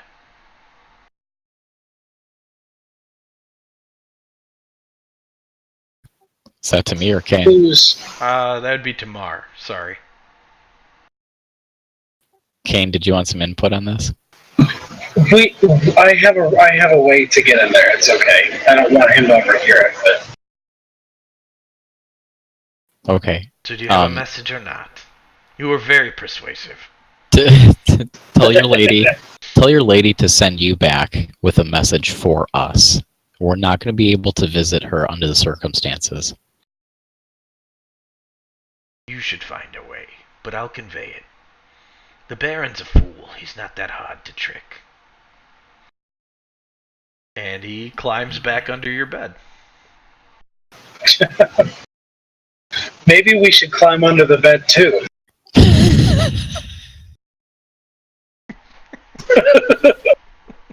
Look, I already looked under that thing once. I'm not looking anymore. Okay, so tomorrow, here's what we're gonna do. Tomorrow, we're gonna go pick up Timmy.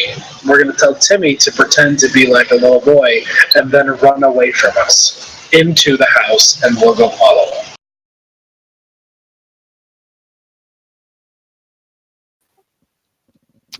All right. I could also alter myself to be different looking. And you haven't been doing that? It's a scroll that's limited use. Okay. I was like, Raven hides from no one. That's not going to draw too much attention, you don't think? I wouldn't do like the Burgomaster or anyone No. like that. It would No. be some random commoner. Timmy running Yeah. into the house. I mean, yeah, it would be fine if that's obvious because we're chasing after our little boy. Have you been around little children? They run. Well, remember what we told the Baron? What did we tell him? Timmy was an illusion. Oh yeah, that's right. You told him that. Crying out loud. Well, you pick the things to be honest about. Are we back to the quadruple agents thing again?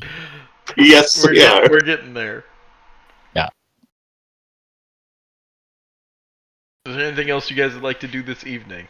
Oh my gosh. I think we at least need to bicker about how we're going to do anything going forward. I think Yeah, that has to happen at least 10 more it does, minutes. but we for real need to figure out how to go see her then. Yeah, so we do need to come up with a way. Okay. I don't know. Mar, you dress up like a little boy and we'll chase you. What? It's getting late. It is. We are now. It's 12. It's almost 12:30 for me, so yeah, I'm a little sleepy. I don't know. We need to figure out a way to get there.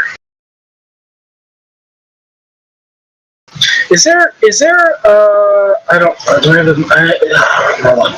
Is there a Hey guys, where's her the house?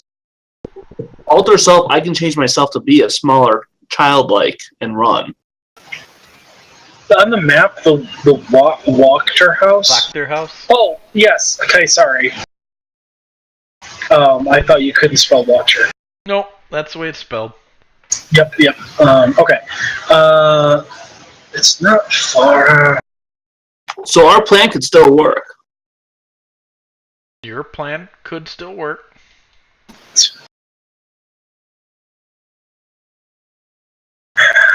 Sure. Can why you not? only who can you put that out? Just you? I mean, just you.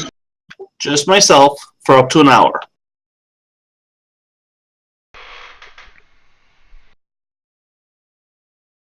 So I can either adapt my body to an aquatic environment, which I don't think I need gills and webbing on my fingers and toes, or I can change my appearance, including height, weight, facial Wait. features, sound of your Why voice. do we all have to go? Why doesn't he just go?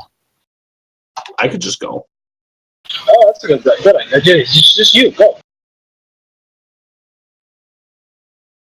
Sure, we can do that.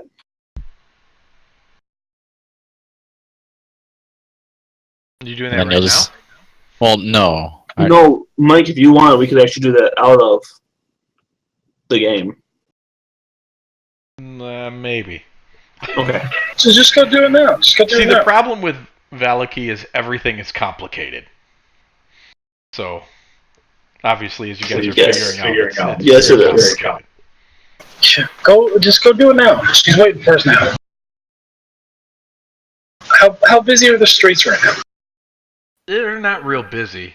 I mean, there's mostly guards on the streets. There are people, but that's in the later in the evening it gets, the more that's going to slow down. Yeah. Okay. The more obvious it's going to be that somebody is. And he'll probably stand out like a sore thumb at the nighttime here, but if he goes during the daytime, like no one's going to care about a child just randomly running around. He'll probably have a better chance of blending in more.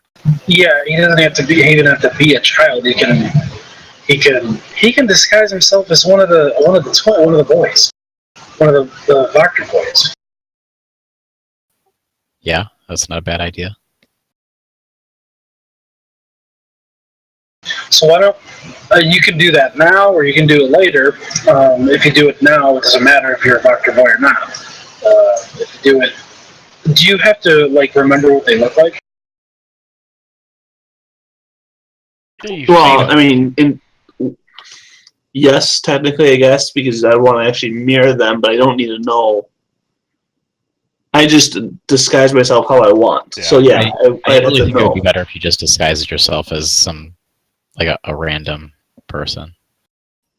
I'd agree, only because the disguise, we're going to want to keep it on for the entire hour so I can leave with the disguise. Right. And if I'm like one of the boys, I don't want those questions. Exactly. Yep. Well, do what you want to do. Do you want to do that now, or do you want to do it tomorrow? I'd say we do it tomorrow. Okay. So let's get some sleep then. So I'm going to go back to the church then. Yeah, and good luck, I guess. Thanks. I won't have to wake you up. Don't be kissing any eggs. Yeah, thanks for that. All right, you guys head off to sleep. Let's see. Let's see. Mar's gonna go to the church. We'll get to him in a minute. Let's see. I need perception rolls at disadvantage from Raven and Kainne.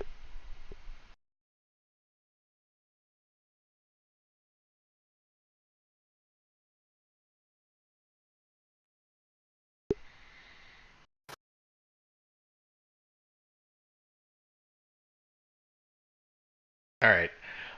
Raven is snoring really loud throughout the night, and Kainne doesn't hear. He hears something, but he just rolls over and tries to get back to sleep and just assumes it's Raven making more noise. And then, Raven, you're going to take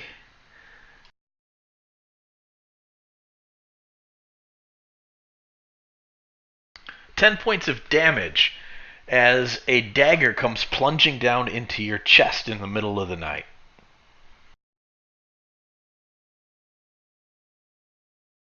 You're awake. Do I wake up from this dagger? You do wake up from this dagger. You are not still asleep, but you're very disoriented. Is there someone still in the room? There is a smaller figure on you, halfling size-ish, maybe a little taller than that. Definitely not as thick as a halfling on you. It has a cloak wrapped tightly about it and a hood pulled up over its head. And it just stabbed me? It just stabbed you. Its hands are still on the dagger. It's getting my morning breath. All right, morning breath it is.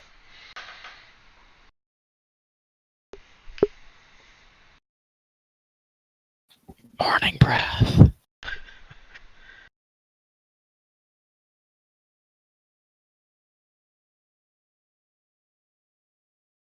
Damage, damage, damage. Need to see some damage. I think Fancy Grounds just kind of froze a little bit. Mine's okay. I think it's my end, honestly, to tell you the truth. There it goes. Alright, so you unleash a necrotic blast of damage into the face of this thing, and it reels back a little bit, but then it comes back and attacks you again. Kainne, you're waking up now. It's getting loud.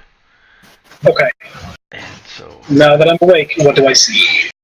You see a small figure perched on top of Raven, stabbing her, and it has stabbed you for only 4 points of damage this time. Can I run over and grab him? And by grab, I mean cast. Cast inflict wounds. Cast what? Inflict You wounds, sure can. which is It's a touch spell, so you'll have to make a. It is, An attack roll. but I don't have anybody to attack. Oh, there you go. That'll work. So you reach out your hand and you grab a hold of the figure's hand, and it's a really skinny arm that you've grabbed a hold of. And you release a blast of magic into it, and you kill it. Dude. You definitely kill it. That's a lot of damage. Yeah. It pulls at you, and it's really, really strong. And it almost breaks free of your grasp, and then it just collapses and goes limp. I pulled the mask off of it. Freaking epic. You pull the hood back, and it's a little girl. And you've seen this little girl before. Jeez, for crying out loud, I just murdered her. What did you do, Kainne? It's Myrtle. This is the last time that I try to protect Myrtle. Myrtle's dead. It's definitely Myrtle. She looks paler than she did before, but it's her. Is she the one that drank the poison? Yep. Yeah. Oh, Myrtle. Like, we saw Myrtle. How did this happen? Is she a revenant? I don't know. She's probably under the I mean, hag's actually, control. I know. But you don't know. Can I do an Arcana check on this, or something? I mean, can I do a what? I would like to investigate this. You can do a religion check.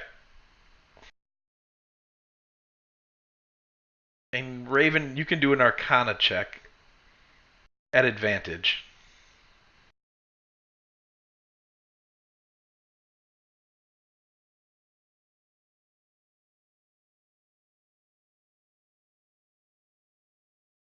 It's hard to say what's going on here. She feels solid. She's warm to the touch, so she doesn't feel like she's undead. But her skin is definitely far paler than you remember. Her hair is it's not brown like it was. It's a dull brown. It looks like it's maybe even picked up some gray here and there. But as far as being able to identify how she's here and stabbing Raven, you have no idea. Can I take her body over to the cathedral to put to rest? You can. How damaged are you, Raven? It's just a flesh wound. It'll be fine. I mean, but I missed how much damage it was. 14, I believe. It was 14. It was 14. Okay.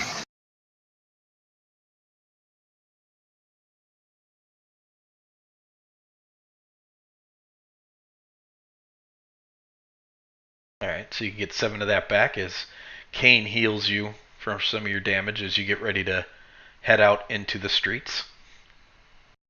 I'm gonna wrap her body in a blanket too. Okay. You open up the door and Erwin Mardikoff is standing in front of you. And he's like, I heard the commotion. What has happened? I don't know. We were told we were safe here. You should have been safe. And he sees the blood on the front of Raven, and he looks at the package, we'll call it, that she's carrying. What has happened? Can we trust you? Yes. Is he lying? I don't know. Is he? For crying out loud. Holy cow. Raven believes he's telling the truth. There's something about Erwin Mardikoff that you really do want to trust him. We had encountered a hag before, and we were trying to destroy the hag, and we found 2 children that it had captured already. we told them we'd be right back, but we took longer than we expected to, and they drank some of the hag's potions and they died. And it appears that she came back. Oh, oh dear. Yes, my people told me you combated the hags. They said that you were victorious, though. They did not say that. Come downstairs. Bring the girl. And so he leads you downstairs. There's nobody left in the bar. It's late at night, and he leads you into a back room, and it looks like it's a storage room and things like that. He's like, here, put her here on the table. And he pulls back the cloth and he begins to examine her. And like, yes, this is what I'm afraid of. I believe she came back to kill you, to seek vengeance upon you for leaving her. Did you? She must have felt abandoned by you, but she wouldn't have known. How would she have known that you abandoned her if she drank poison? Usually, in Barovia, if something comes back to hunt down something that's wronged it, it knows that something has wronged it. He looks very puzzled by this. It's like, are you sure you did this girl no other wrong? He abandoned her. Not on purpose, but that's what happened. We told her we'd be back that night, and we were gone for days. No, you abandoned her, not us. I do not know what to tell you. I've never met someone that has survived an attack from someone who's come back. The first time, she will come back stronger until she finishes what she has started. I'm aware of this. Can I give you any sort of compensation for the damage we caused? You broke my rooms? I don't think there was any damage. Or at least for the commotion we caused. No compensation is necessary. I will post guards on the inn and secure your room, but it should be at least a day before she comes again. And I'd appreciate if this was kept quiet. Well, we don't need anybody else being scared. This is not good for business. I will most certainly keep this quiet. Only the people closest to me will know what to look for. Okay, we're gonna go and have her consecrated at the cathedral. It may slow down the process, but it probably won't stop it. I believe you are correct. So, you take Myrtle's body from the inn and you travel down. Kainne, are you going with or are you staying here? I'm going with. Okay. You get to the cathedral, and as Father Lucian said that the doors would be open and unlocked, and they are, and you go inside and you can hear Mar screaming in nightmares in the back, and you hear Father Lucian trying to wake him up, and he can't. And sure enough, Mar, you are having another nightmare of Morgantha. Kainne, do you want me to do it? Do what? I was lost in thought. The oil through this, or do you want me to put it on Mar? Yeah, no. Put it on him. Put it on him. See if he can handle this. I'm gonna go lather up Mar. All right. It takes a little while to pour this stuff on him, but Mar, you open your eyes, and sure enough, there is Morgantha sitting on top of your chest, and she's like tickling your chin and just whispering garbage to you. Your hands flex a little bit, and your sword feels really solid in your hand. I want to shove it in her chest. All right, make an attack at advantage.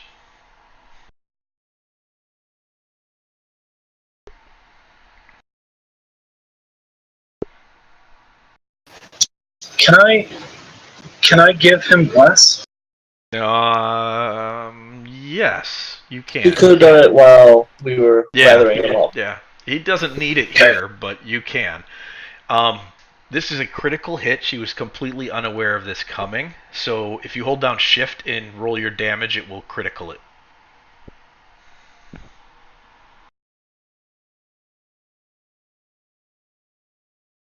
All right, you drive it straight into her back. Where's the what? The smite. You can still smite if you want. Oh yeah, great. I was gonna. I didn't do any of that because you said just an attack. So if I can do my normal smite stuff, is I'd part love to of do your my attack. You wouldn't be able to put Hunter's Mark on her, but smite is it comes off on the attack. Well, I'm just gonna roll that at second level. It's just 3d8, so. And would that get critical as well? Yes, that will be. Yes, it would. Well. Oh, that's a lot of numbers. It didn't roll it critical, but that is 44 points of damage plus the 14. Jeez. That's That'll do, Bessie. That'll do. 50. That definitely. Morgantha's shrieking. She's screaming, and she screams, "No!" In Mar, she fades from where you're at. But boy, she pops up in front of you. In front of us? Yep. You can clearly see the hag now sitting right on top of where Mar was, and she's just gushing blood from a huge wound in her chest. Can I shoot her? Yeah, go for it.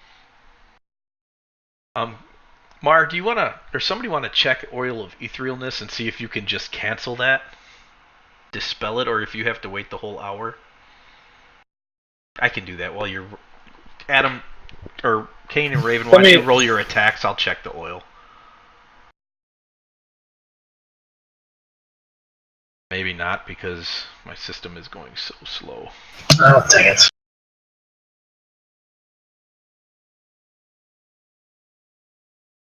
I don't know why I rolled it like that. I don't know either, but you definitely hit her. Raven, unfortunately, does not. But Kainne, you did. Why don't you two roll initiative? Because you just hit her with Guiding Bolt, so if Kainne actually goes first, then Raven would get advantage on that attack. I mean, I'm okay with that. He's gonna go next anyways. That was part of the. How do I roll initiative? It's the D20 plus your dexterity modifier. I mean, but he specifically just rolled initiative. On your main page, you can pull the initiative one over. There you go. So roll your guiding bolt. There you go. Am I among my allies? You can see them, but you're in the ethereal plane. I'm trying to figure out if you can end that or not. Sorry, your audio just cut out. Oh, you can see them, but you're in the ethereal plane. I'm trying to read to see if you can end that by yourself or not. Raven, you unfortunately still miss. I know I do. That's sad. And I can still see Morgantha. Yes. All the spell says is when the spell ends, you immediately return to the plane that you originally occupied. Yep. It says nothing about the fact that you could cancel it earlier. It does not. And the duration is up to 8 hours. Well, the oil would only do 1 hour. Yeah.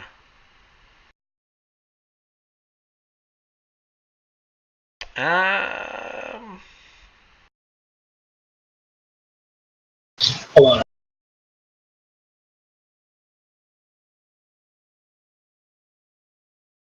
Yeah, it doesn't say.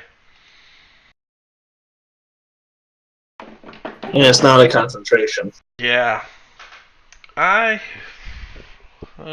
me see how I want to rule this as a DM.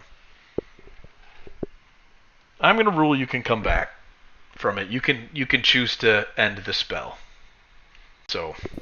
I can still see her, I can see everyone else, and I can attack her? You cannot attack her if she's on the material plane, but you can see her. Okay, I'm going to keep it on me then in case she escapes back to the ethereal plane. All right, sounds good. All right. Okay, so it will be her turn again. It would be her turn. All right, and she... Hey, can I take an action to... Never mind. Okay. She is going to cast Magic Missile at Kainne.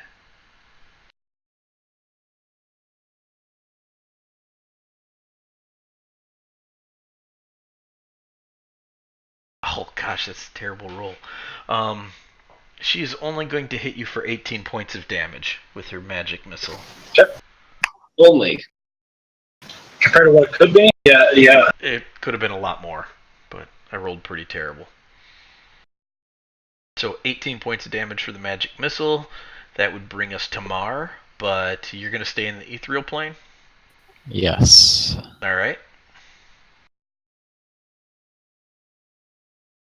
And then that's Kane's turn.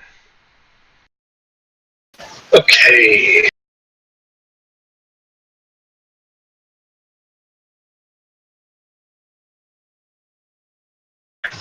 Give me a second. I am... I'm going to try something weird.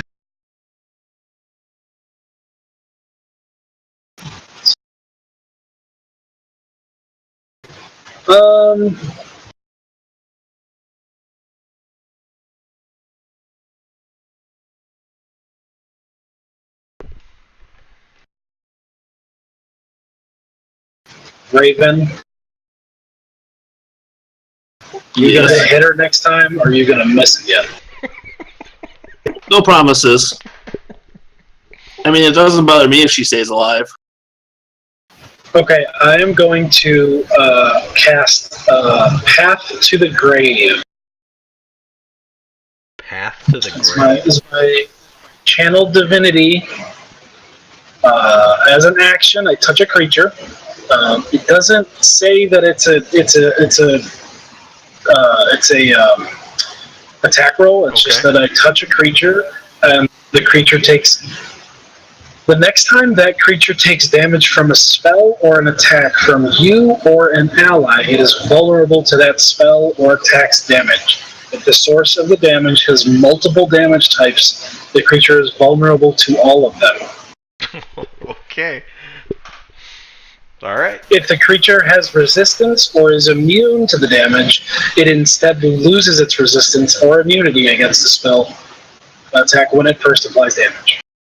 Dude, that's pretty awesome. Boss. I think the word you're looking for is boss.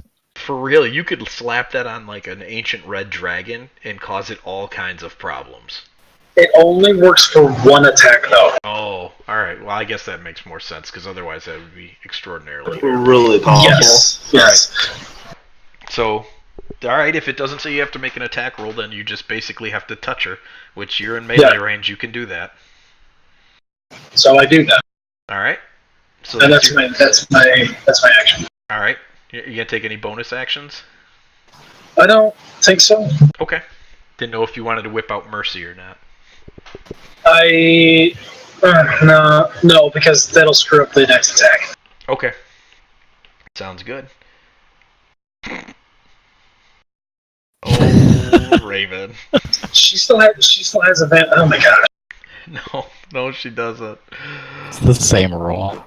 And you don't have any inspiration left, so... Oh, bummer. Alright. So that brings up Morgana. Can I quicken a spell? You can quicken a spell. I'm going to quicken a spell.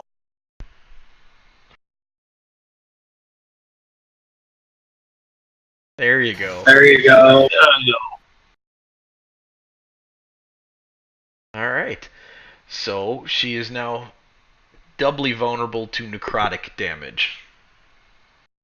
And she will have disadvantage on her attacks, and she can't regain hit points. Can't regain hit points. Alright. Alright. So,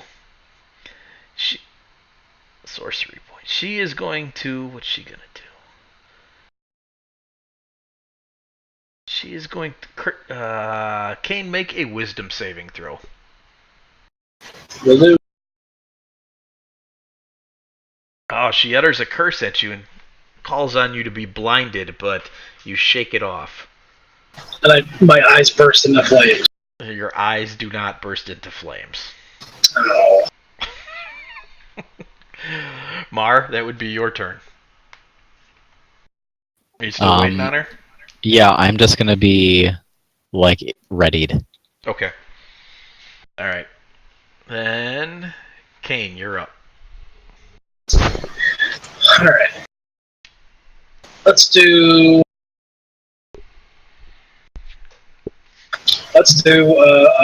spiritual weapon.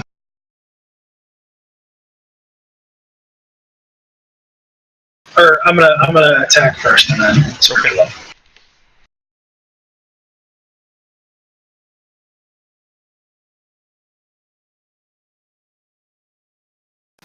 Jeez.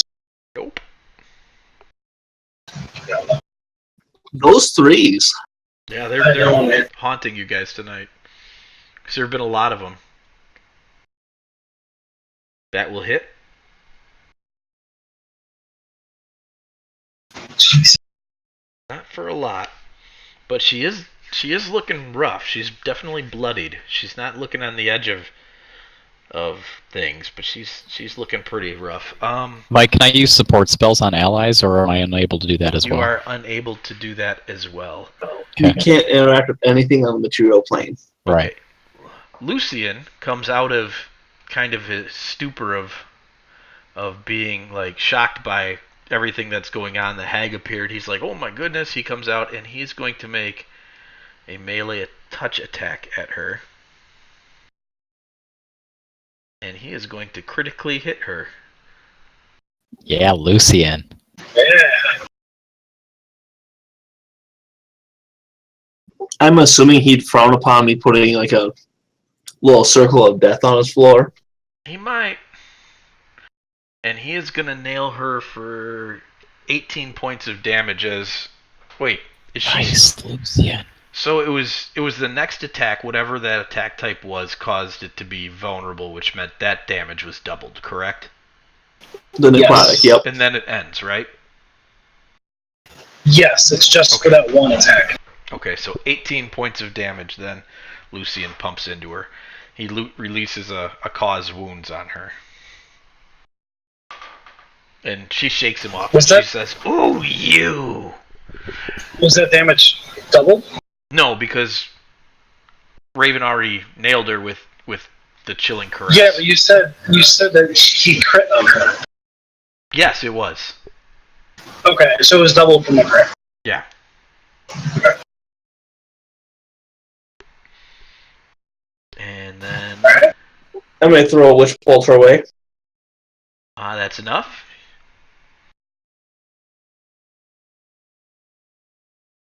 Alright. You pump 13 more damage into her, and she looks around the room and she's looking very desperate now. And she says, "See you later, dearies." And she disappears and pops up right in front of Mar, who has an attack already. So... Advantage, yes. No. But you do have 2 attacks, so you held your action. You can swing away. Okay, I'll cast Hunter's Mark on her.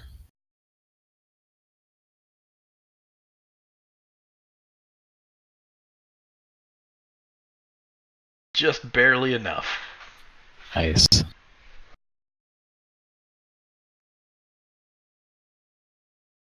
How's she doing after that first one? She's looking like she's about to die. Okay, well, I'll do my second one. Jeez. That's okay, you'll like this. Just enough.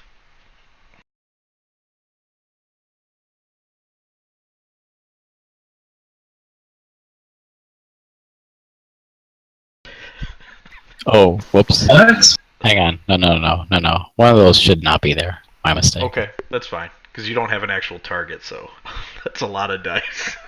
Jeez. Well, it'll be the 682. Oh, alright. So what do we got to subtract from that? 15 off of that? Yeah. Yeah, so 26 points of damage plus the other damage you do. How do you want to do this? Oh man, her head's coming off.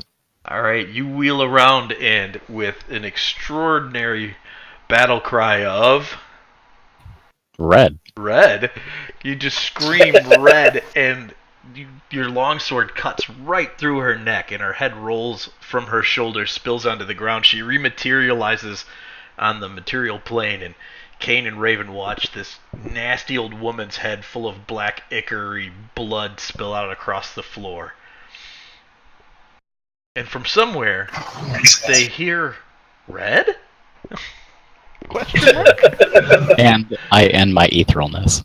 And you pop up. You come back to the material plane, and you have an overwhelming sense of justice and accomplishment. And what happens? Let's see. Your eyes light with fire as you end this being. It has brought great suffering, and the voices that have seeked and asked for vengeance to it have been answered. You can hear them almost thanking you in your spirit as you do that. And you gain a benefit, and it will last for 24 hours, that anyone within 30 feet of you is going to have +1 to their armor class and saving throws for the next 24 hours. Nice. Because Awesome. you have ended this creature of wrath. Nice. I don't know how we can do that, so do we just add that in mentally? You can just type it into your armor class. But yeah, you can mentally add it into your saving throws. You can alter it in your armor class pretty easily. I stand in praise and thanksgiving for the great injustice that's been made right today. You also have all of your max hit points back. Thank you. Nice. Excellent. So, as Morgantha's head rolls across the floor and you are filled with holy strength and fire, you watch as her mouth comes open and you start to hear screaming. Voices screaming, and there's thousands of them, and this cloud comes up out of her mouth, and it is hundreds, maybe thousands of mouths as this thing grows in darkness and in blackness, and then it flies down the hallways of the church and out the door, and it's huge by the time it's all done coming out of her. And that's where I think I'll leave you. Because it's late. It is late. So that's where I'll leave you.